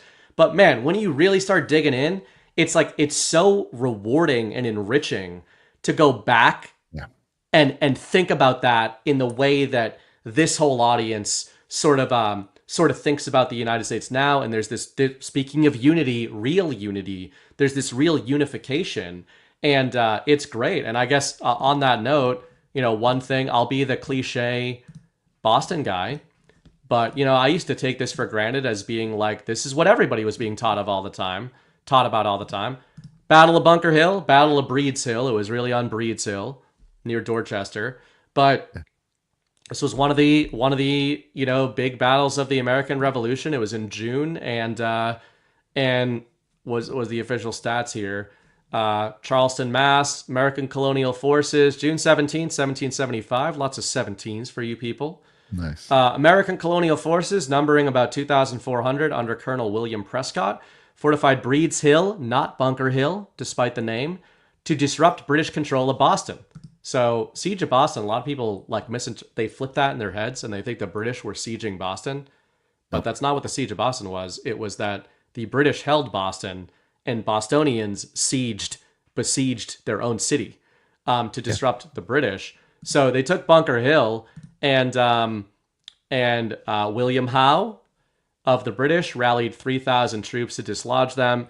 End of this was 1,000 British casualties to 450 Bostonians. It was a loss, you know, for the Bostonians, but this was really considered one of the turning points in the war from a morale perspective. And obviously, speaking of based quotes, it was where the infamous "don't fire until you see the whites of their eyes," which has been codified in many different sources. Who knows if it was said or not, but it's codified in all these firsthand accounts of the battle. And, you know, I think to your point about just sort of what these guys were doing, that battle was one of those microcosms of like total commitment, full and total commitment of, we are in it, boys.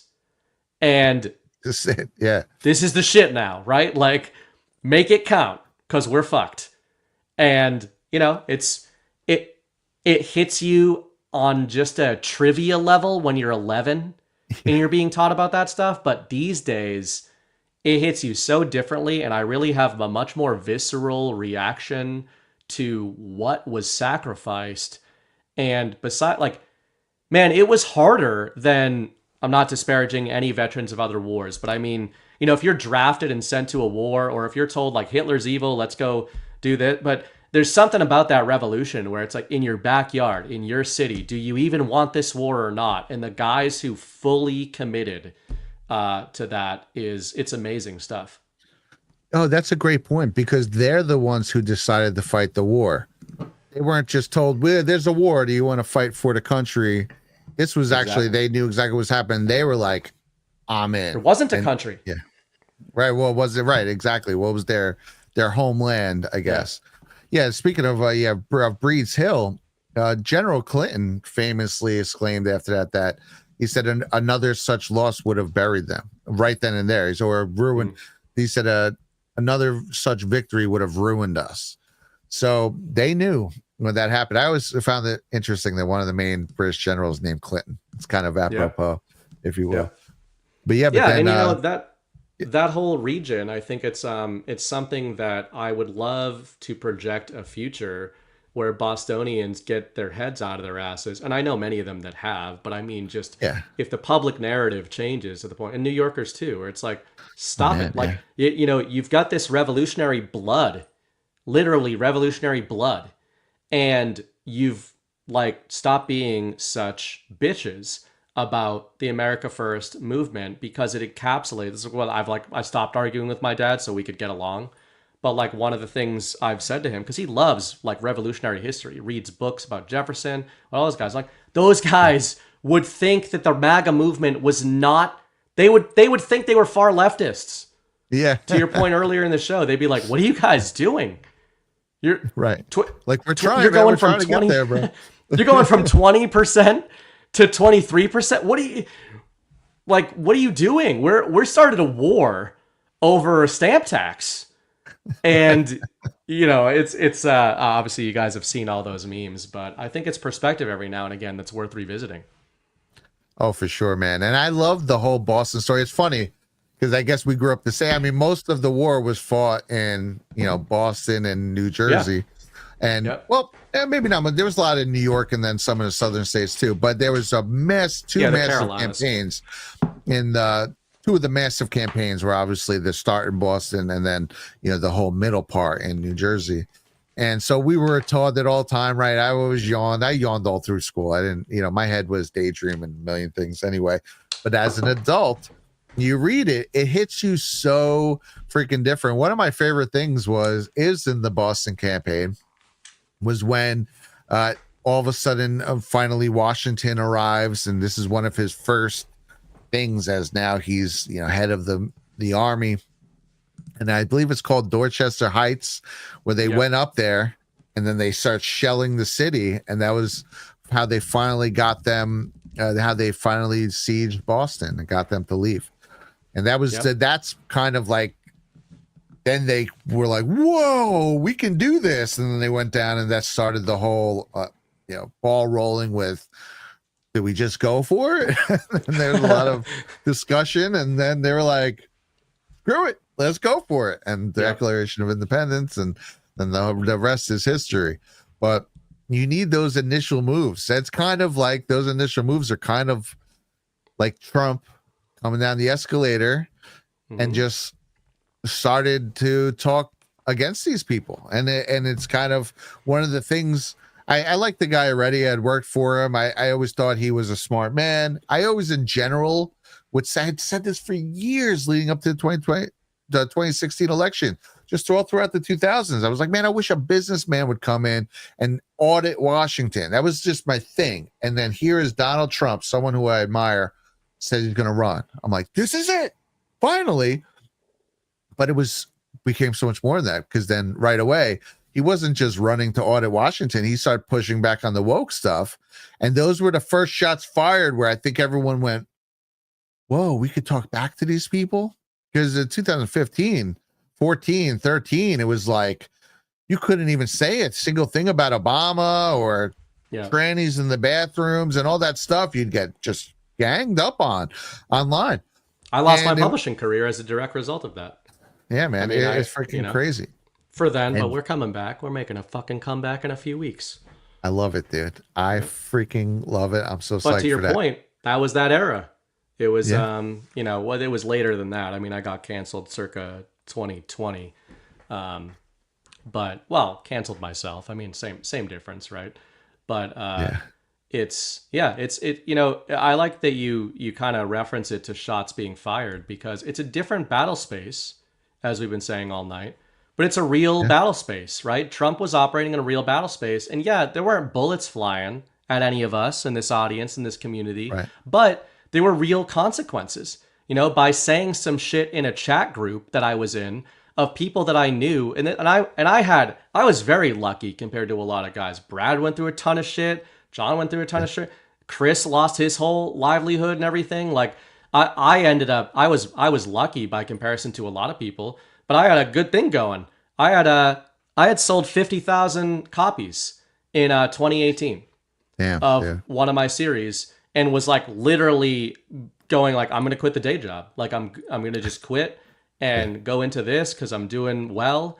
And I was friends with people for years that were in this group of, all people that were kind of influential in the space. Kind of like, Badlands' InfoWars stuff, right? And media stuff. But this was like that, but in the publishing world, in genre fiction in particular. I made a comment in there, and man, I came back and my account had been locked in the private chat room. I had a letter from the guy. I was the first person put into the chat room. I was the co-founder of this group of authors.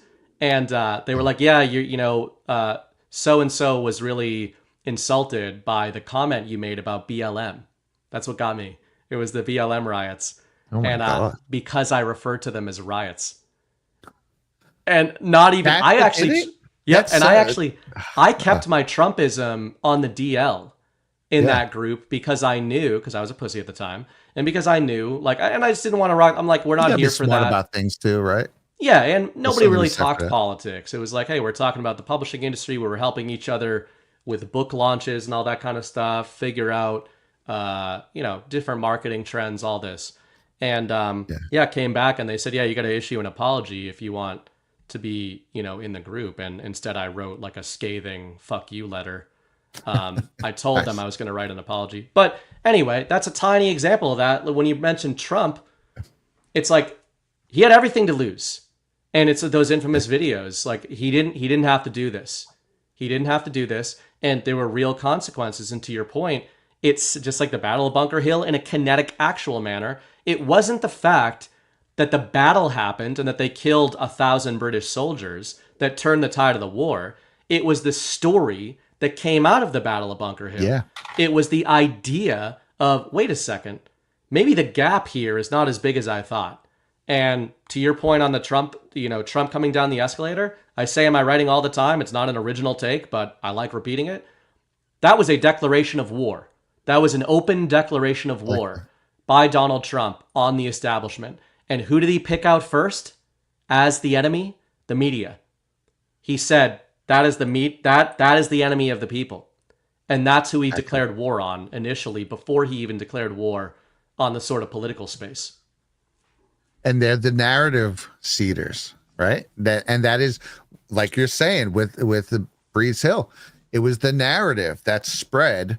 It's just so powerful, but it was a true narrative that, hey, we took out 1,000 of these freaking dudes. Okay, they lost 400 people, which is insane. It's funny sometimes we throw numbers around. I'm man, do you know what a 400 people looks like? But that spread. There was a lot of, I think, local Massachusetts militias after that, right? But didn't they like surround the whole the whole surrounding banks, or something after that, or at least I think they flanked, set up on the western bank.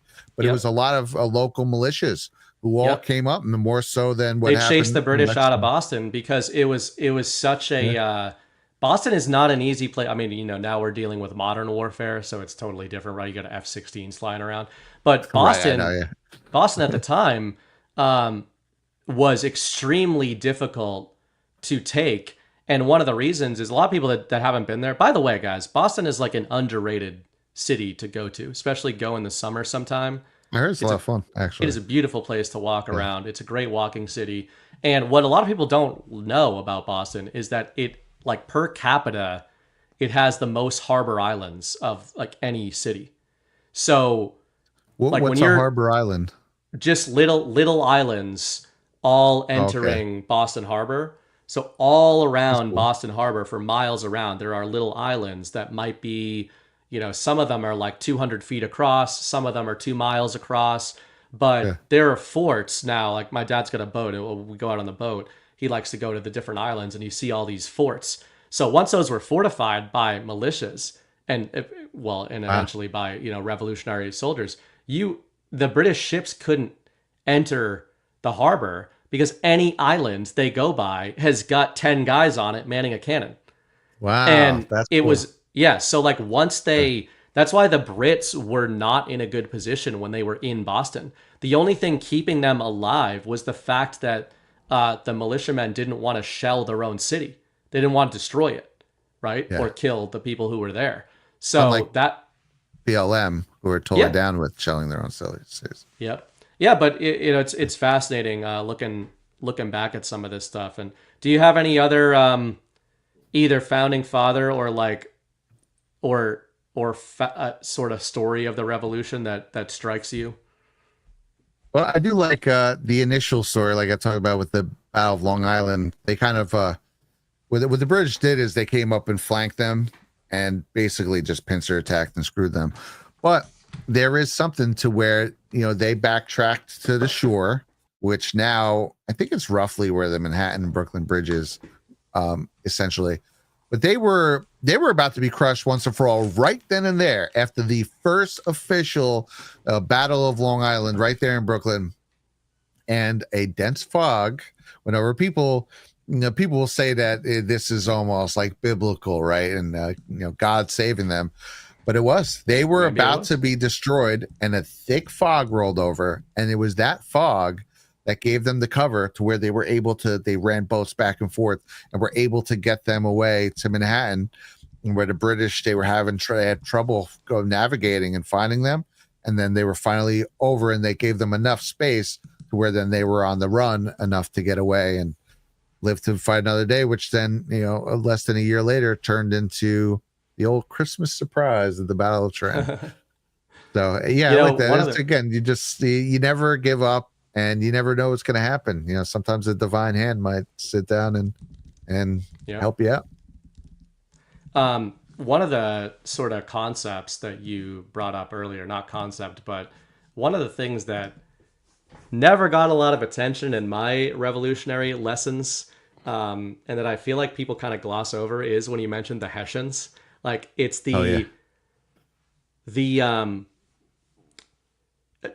I guess some people don't think it's a big deal, but to me, it's one of those indicators. Like, when you're taught about the revolution, you're usually taught about it in this kind of binary. You're thinking it was the Americans versus the British, and the Hessians is that little indicator of, no, it was the Americans versus the empire. It was the Americans versus the deep state. And one of the ideas, I guess, to sort of to lay out here is something that I've thought about for a long time, and I don't think I've ever talked about it on a show, but just privately I've talked about it a lot. I've had conversations with Ghost about it. I think that the American Revolution, in terms of the enemy they were dealing with, was much more similar to what we're dealing with today than we've ever been taught or conscious of. I know that a lot of people in this audience have probably come to that conclusion as well. But what I mean by that is I'm not even just talking about the British Empire's behind everything, the Bank of England, the Crown. Like, I get all that, and I think that there's truth to those theories. But what I more mean is, if we were to define right now in 2025 who is the enemy, we use terms like the deep state, the system, as we said early in the show. You mentioned the machine. Those are the terms we use, right? We don't assign a nation to any of these things. Yeah. Well, I think that the founding fathers were much more conscious of who their enemy was in that day than we think. I don't think that they were sitting around going, it's Britain that we're fighting. In fact, a lot of the disagreement, I've really been digging into their arguments with each other lately, the founding fathers' arguments with each other. And a lot of the arguments were around how to define the enemy, because these people considered themselves British, right? A lot of them considered themselves British. So sure, some of them were Tories, some of them were Crown, like loyalists to the Crown, right? But that's a vanilla way of distilling the nuances of the founding fathers' arguments with each other. A lot of them seem to really be arguing about who the enemy was. In fact, one thing I was reading recently was talking about how some of the founders believed that King George was being misled by people in the British government around him. And that, like, they couldn't believe that the Crown would have turned down their many appeals and not taken their appeals seriously. So what does that sound like? That sounds like the deep state, and that the founding fathers were saying, this isn't even about the king. This is about the power structure behind the king and around the king. And who is that? It's the same thing, right? It's the invisible enemy. The reason I think about that when I think about the Hessians is, yeah, we're told the Hessians were these German mercenaries that the British hired. It's okay. Maybe on an actual basis, that's what was going on here. Yeah. But really what that's a signifier of is the system of empire did not want the American colonies winning that war, winning that battle. Yeah. And that's not just about the British Crown. That's about the system of the time, that they did not want to be disrupted by the major signal, the major proof of concept that the United States, that America was going to become. So it's just a random, like, one of those shower thoughts I've been tossed around, that I think the founding fathers, I think if we could sit down with them in a Liberty bar or something like that, and we were like, oh yeah, it's you guys versus the king, I think a lot of them would say, that's not what this is about. There's a lot more that we're dealing with here. There's a lot of economic interest. There's a lot of international interest that we're dealing with here that go far beyond whoever the king is and whoever's running Britain. Oh yeah, and to that point, immediately after the war ended in 1783, Franklin was negotiating trade deals with England. So it's like, Yeah, there you go. they literally negotiated a trade deal later that year. So and other places, and so it's the global machine. This people will refer to it, right, as a 1,000-year-old death cult. Well, the revolution only happened 250 years ago, and so that whole machine that sort of is an empire over the whole world collectively was around long before the revolution, and it was kind of in different ways and different forms. And the reason why they didn't want us to get our independence is exactly what happened. Exactly the reason why they still hate us to this day, and why they've worked so hard to infiltrate our system successfully, but it's like they still can't take it over because they were so smart with our founding documents. They still haven't been able to fully take over the United States. And this is exactly why they didn't want the United States, because we are an actual free nation. I mean, right now, we're not as free as we should be, but we were originally started as an actual free nation, free of all of this kingly empire type rule that had governed the world in various ways 20,000 years before that, and still does all around us with a lot of fingers in us. And we're trying to put it out, and we're going to do it again. And we're going to revamp this world into another free nation, dude. And it will drive innovation. We got so powerful so quick because we were just the most innovative minds. We weren't held back by stuff. We didn't used to get involved in foreign conflicts, and we kind of let creativity breed itself. And then the Industrial Revolution happened and all of his foreign wars. And I think the groundwork was being laid then from the outside and through people like Woodrow Wilson and others to really start taking us over. But leading up to that, and even throughout that, we have been the most innovative minds have mostly come through the United States of America. Yep. And I think that's why Trump knows that if he frees us up and they can really fully pull off what they're trying to, there will be a new explosion of technology and just perseverance in the human race, which is why he's already branding it the golden age. It's not the golden age because it's going to be like, hey, we're not going to be held down by these liberal ideologies anymore. It's going to be the golden age because it is going to explode us into a whole new era. And I hope it really happens in our lifetimes because it feels like it can, and that'd be so cool to live through. Totally agree, man. I'll start rounding us to closing, but I wanted to go in that direction as our last little thing. Yeah, we could talk about this forever. I can't believe it's 8:30. Oh my god. 8:30 for you. You live in Middle Earth. It's light out for me right now. It's still light outside my window. So, a couple things. Number one, I love how you frame America, and one of the things I say in my writing as somebody who's obsessed with narratives is my favorite deployments in the war are ones that are both actual and narrative. Like they're not one or the other. The actual provokes the narrative amplifies the actual. And, the United States and the founding is maybe, to your point, the best example of that in world history, where besides Jesus, the country itself, we've talked about a lot tonight, on an actual basis, the American Revolution was fought and won. Actual power projection was enforced to allow us to be an independent nation and all that, right? Yeah. So that's the actual. All the heroes of the Revolution, the Constitution, the Bill of Rights, all these kinds of things. But the narrative was just as important, if not more so. The narrative was that the country was founded on ideals, on radical ideals of individualism and freedom. And I know it sounds corny these days to say, but Ben Shapiro calls Americanism an idea. And he's right, but he does it, he's trying to subvert what it is. He stops there. He says it's only an idea, but it's both. It's an idea and it's an actual.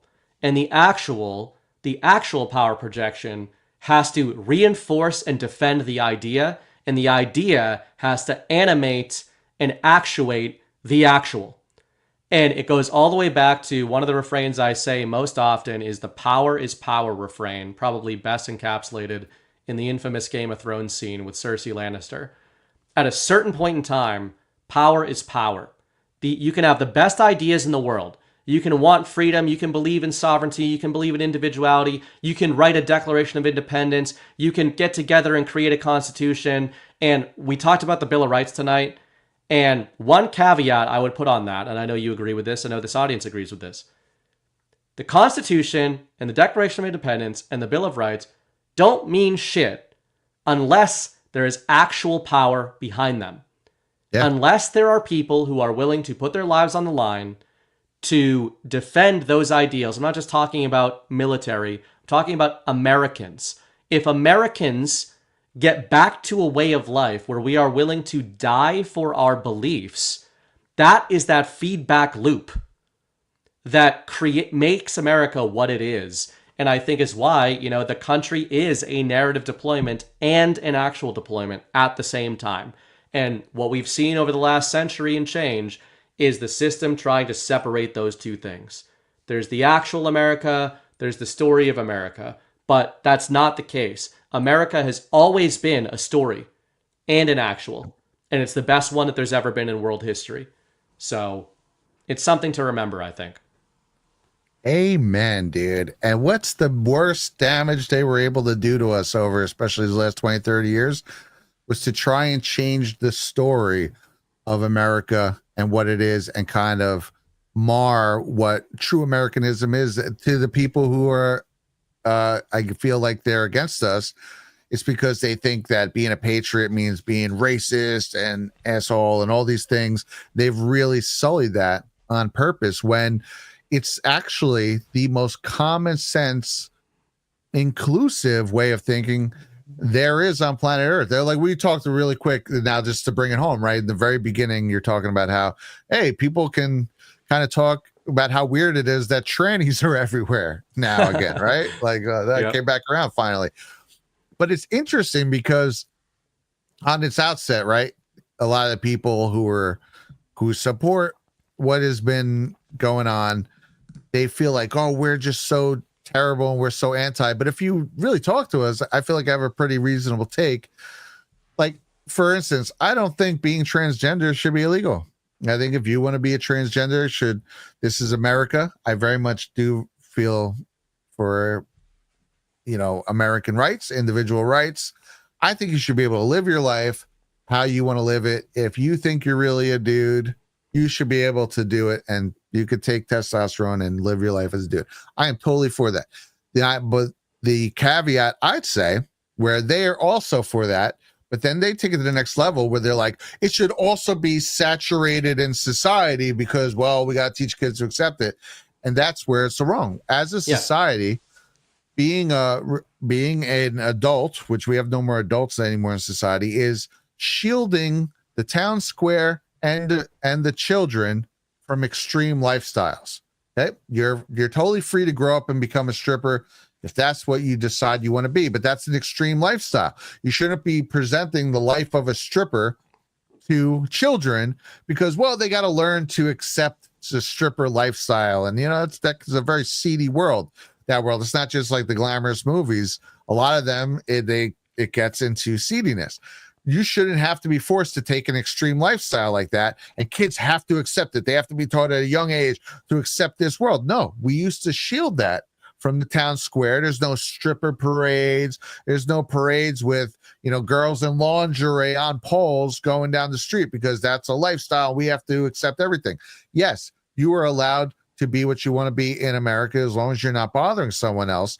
But the extreme lifestyles, they should not be presented in the town square. That is how it is. If you want to live an extreme lifestyle, you can.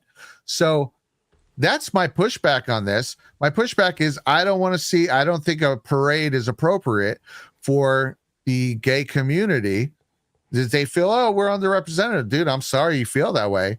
But I don't think there should be a parade with dudes in Speedos waving around freaking sex toys. Yeah. You know what I mean? And walking each other like freaking dogs in leather, and then trannies in clown makeup reading stories to kids. This shouldn't be going down Main Street. This shouldn't be happening in public libraries. I'm sorry. I also, on the other hand, I don't think those people should be getting like killed or harassed or not being allowed to live their lives. I think that's also the extreme. I'm certainly not calling for that. I think they should be able to live their lives. I just don't think it should be happening in public. And I don't think that's such a bad position to have. I think that is a reasonable, chivalrous way to run a society. Absolutely, man. And, you know, maybe one of the easiest microcosms of the sort of transgender thing, or that is a microcosm of the argument, is, you know, the bathrooms argument, right? Like you do you, man. Do whatever the fuck you want. I can think it's weird. I don't respect it. Like, I think it's mental illness, right? But you're not, if I've got a daughter, you're not going in that bathroom. I don't give a shit like what you identify as, because we have now crossed, what have we crossed from there? We have crossed from the narrative to the actual. And once you cross that line, you can tell yourself the story that you're a dude and you put it, or you're a chick and you put a dress on as a dude, whatever you want to do. Fine, you tell yourself that story. I don't give a shit. You do whatever you want to do that doesn't break the law and doesn't go against, you know, the sovereignty of other human beings. But as soon as you put somebody else under threat by going in that bathroom, you have crossed the line into the actual, and that's not happening. So that's, you know, like, that's one of those things. There was a viral video a few days ago of a dad confronting a guy in a dress for doing exactly that. And man, if he had done that a few years ago, everyone in that restaurant would have probably had him, you know, canceled, and he would have lost his job. And instead, nobody said a word. And this dude cussed out a guy in a dress, said like, get them. And his daughter wasn't even in the bathroom, but he just said, he saw the guy come out of the women's bathroom and just was like, what if my daughter was in there? Confronts him in the middle of a coffee shop and just lays it all out, says you're a dude. Like, you know, he would have left them alone if he just came in and ordered his coffee and went into the men's restroom, because that's what he is. And that's where we draw the line, right? You tell yourself whatever story you want to tell yourself. This is America. You can act like whatever you want to act. You can tell yourself whatever story you want to tell yourself. But as soon as you start trying to change reality around you for society to conform to you, that's when we're going to tell you to back the fuck up. And that's always been an American ideal, you know? American freedom, to your point, does not mean doing whatever the fuck you want without consequences. It means accepting the consequences of doing whatever the F you want. And that's the difference. Well said, man. That's perfect. So we ended on trannies. No, I'll grab this was a good show, Brad. We could go for another 3 hours. We could go until it's actually late for you in Alaska, which is quite the feat. Totally agree with you though on 250th. I mean, golden age. Yeah, man. You know, Trump is branding all this stuff for a reason. And before we get out of here, I'll just show, you know, this seems simple and maybe just seems cute to people, but I think it's signal. Presidential message on the adoption of the Declaration of Independence. Talking about, to this day, these words give life to our republic, stir the hearts of every citizen, and animate our way of life. The Declaration of Independence was not just a statement of political protest, but a revolution in moral and political thought. For 2.5 centuries, there's been no greater barrier to tyranny and oppression than these mighty words, rooted in the laws of nature and of nature's God. As we approach 250 years of independence, 1 year from today, my administration continues to work tirelessly to revive our sovereignty, restore our strength, and reclaim the sacred ideals articulated in the Declaration of Independence. Today we summon the courage of every legend of liberty who bravely signed his name to the Declaration of Independence 249 years ago. We invoke the spirit of 1776 to propel our nation into a new era of restoration, renewal, confidence, and strength. Wow. And I don't think those are empty words. I think he's looking back to look forward. Yes, I'm dude. agreeing with that. Very much. He wants us to really think about what these people did, who they were, and what they were trying to do on a much deeper level than we ever have before. And that is on purpose. And I think we broke down a lot of the reasoning why. Damn straight, man. All right, Tom, terrific. Yeah, really quick, in the comments, in the regular permanent comments, Plant Patriot says, "Hey, Robert Morris is my ancestor. He financed it all and ended up in a debtor's prison. He lost everything." Oh no. It could be cool. I mean, I don't think that list was necessarily saying they were traitors. No. You know, also, it was saying they weren't as gung ho. That's all. I asked which founding fathers the other founding fathers would have considered pussies, not to say that they were pussies. So I think that's that can all work. I love it. Tom Terrific sent $25 over for the cause. Thanks, Tom. G. Henry, Mrs. Bright is right. BB's audio sounds like he's using a tin can and string arrangement. I tried to listen know you to myself sound normal to me. Yeah, that might have just been some Rumble stuff going on at the beginning. Tom Terrific sent another $10. No political parties, 180 days to campaign. All candidates get the same amount of campaign money from the government. No outside money allowed. Maybe. Cool. It's an idea. Well, I think this America... You know what? I didn't say this at the time. We were talking about the parties. You know what I could see this America Party deployment being about? What happens if they get all the funding together and they go through the process and yet they don't get somebody on the ballot because the two-party system stops them from getting somebody on the ballot? That would be a deployment that would show people that you need to essentially begin to belong to a private corporation, DNC or the RNC, to run for president of the United States. And Robert Kennedy essentially told you this in 2024. So what if Elon Musk puts more money on his candidate than either of the political parties put on theirs, and they still don't get somebody on the ballot? That would be interesting. And you're right, that we kind of went through that and with Kennedy and what we just experienced, but that would be a massive red pill. Yep. Astro Emmy or James Klain said, "Love you both. You guys are great to listen to." Thank you, James. Oh, yeah. Astro Emmy, $17. 2 nor'easters. We know you will offend everyone south of the Mason-Dixon. Love you guys. Now, I've come to really love Southerners and you too. Westerners and all that. There are plenty of things Northeasterners do that is annoying as hell. I think we've just tried to counterbalance it and say the stories we're told of like everybody in the Northeast is just a bunch of gay trannies running around like voting Kamala. That's not really the reality. Yeah. But there are some of those. There's a lot of burning brights, and Brad Zerbo's up here too. And Donald Trump's, you know. Yep.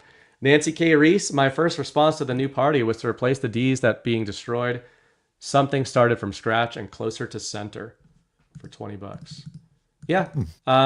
I like Brad said early in the show, I mean, I know that this sounds super cliche and simple, but wouldn't it be something if we could just call ourselves Americans and that means something again rather than Republicans or Democrats? Like, when you are announcing yourself as a Republican or a Democrat, you are de facto helping to codify the controlled opposition dynamic in a binary that has split the nation. Like, you are putting yourself on a team on one side or the other, and it'd be great if it was just the ideas that were battling it out. Yeah, that would be ideal. Neo Tribal, you guys are on the international news for making everything fake and gay. This is a link from Pravda. I don't know what Pravda.com is, but Pravda.com has our everything is gay rant from the last time we were on the narrative. Oh, that's amazing. I don't know who that is or who they are, if they're a big deal or and not. This is, you just recently shared this, I know, so they might have picked. Oh no, it's been there since 5/7. Oh, that's funny. I don't know what Pravda is, but cool stuff. It's Nice. Tony Man. Just because I enjoy your content and the chat is second to none. Thank you. Thank you. PJ Corrigan, ne'er-do-well, $20. You know you're my boy, Brad. I did some searching and I found that man. Bill Cooper call I was talking about. Maybe play it as an outro. Classic. I did save that link, PJ. It's too long of an outro. I will post it in the chat for people. Check it out. My intro, I outro with my intro. My outro is already too long. Lori Rubino, thank you, PJ, though. Lori Rubino, it sucks behind the back shit for women too. You either like me or you don't. I don't grow on you. Well said. Yeah, like I was saying, it's just I hate to defend John. The good thing about John is that he'll never watch deep enough into one of my shows to hear me compliment him, and I never compliment John on the first half of a show, just by rules. Just a rule I have. So nobody will ever see that. That matters. And yeah, but a lot of shit. Poor us. It's so hard. It's just. It comes with territory. Yeah, it comes with the territory. Yeah, just when you see it, it's. To that point, I forget, someone in chat earlier was saying how there'll never be another Trump. No one could take the shit that he's taken. Man, I kind of agree, dude. It's funny. We'll talk about like, man, those 10 people who hate us behind the scenes, and Donald Trump is like, yeah, I get told the worst thing in human history every second of the day. So yep, he's a beast. He's a beast taking those slings and arrows. Mrs. Real Freedom Fighter sent $10 in at the wire. Great show as always. BB, and Brad. That's what Triple B. Like. All right, Brad, what do you got going on this week?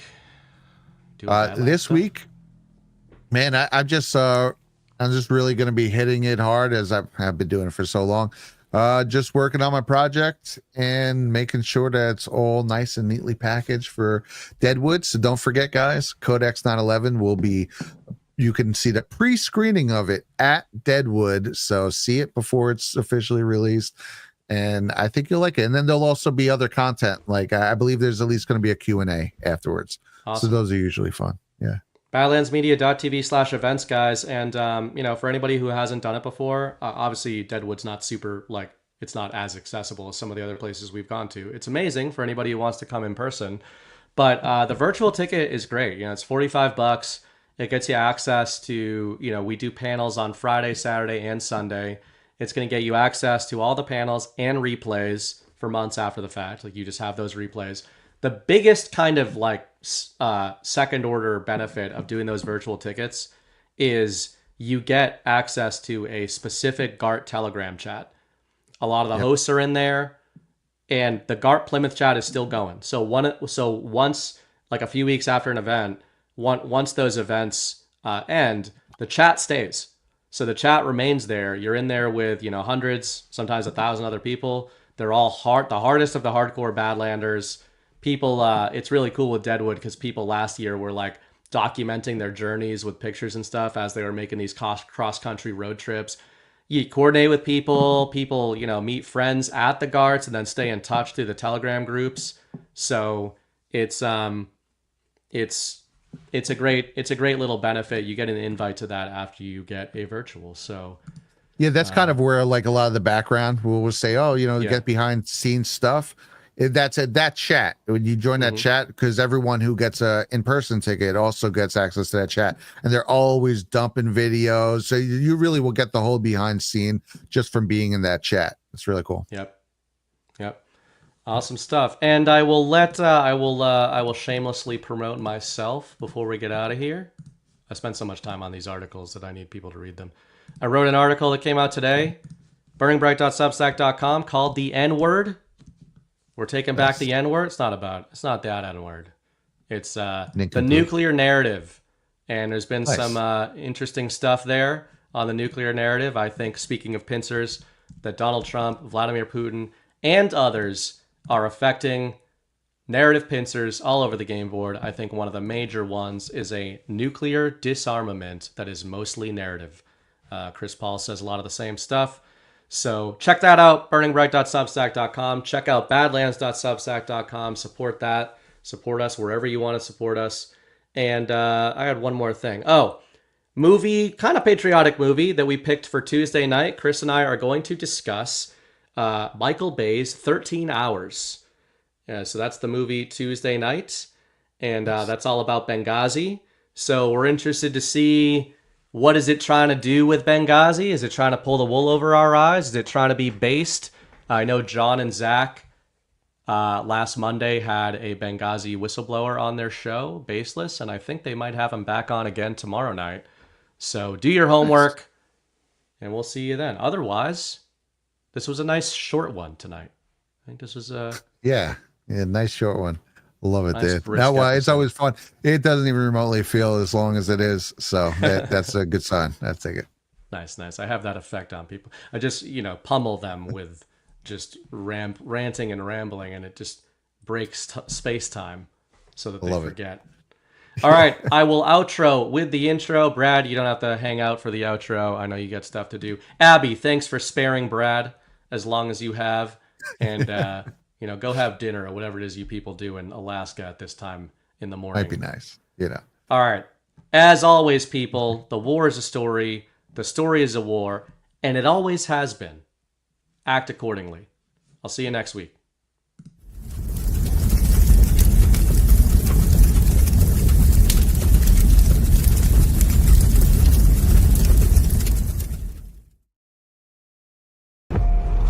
We were sleeping. I've been sleeping. I've been turning away from a truth I wanted not to face. There is a wound that won't heal at the center of the galaxy. There is a darkness reaching like rust into everything around us. We let it grow, and now it's here. How many men have you killed, Elon? I don't know. 50? 100? Countless. Countless has a nice ring to it. And how many lives have you saved? 500,000. Population of King's Landing. Tell me if your precious Randy commanded you to kill your own father and stand by while thousands of men, women, children burned alive, would you have done it? Would you have kept your oath then? Our time has come. We prepared. We grew stronger. While you rested in your cradle of power, you were trusted to lead the Republic. But you were deceived. You assumed no force could challenge you. Now, finally, we have returned. The visions are clear now. I see possible futures all at once. Our enemies are all around us. And in so many futures they prevail. But I do see a way. There is a narrow way through. It's not a prophecy. It's a story that you keep telling, but it's not their story, it's yours. They deserve to be led by one of their own. What your people did to this world is heartbreaking. We gave them something to hope for. That's not hope! We have survived by hiding from them, by running from them. But they are the gatekeepers. They are guarding all the doors, they are holding all the keys, which means that sooner or later, someone is going to have to fight them. I wish none of this had happened. So do all who live to see such time, but that is not for them to decide. All we have to decide is what to do with the time that is given us. Forgive me. I did not see. I have failed you all. You fool brave me. Captain Armor, I do not know what strength is in my net. But I swear to you, I will not let the White City fall. Our people fail. Our people. Our people. I wish you good fortune in the wars to come.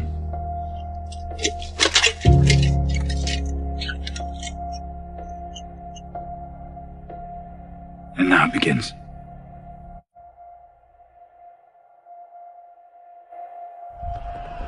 No. Now it ends.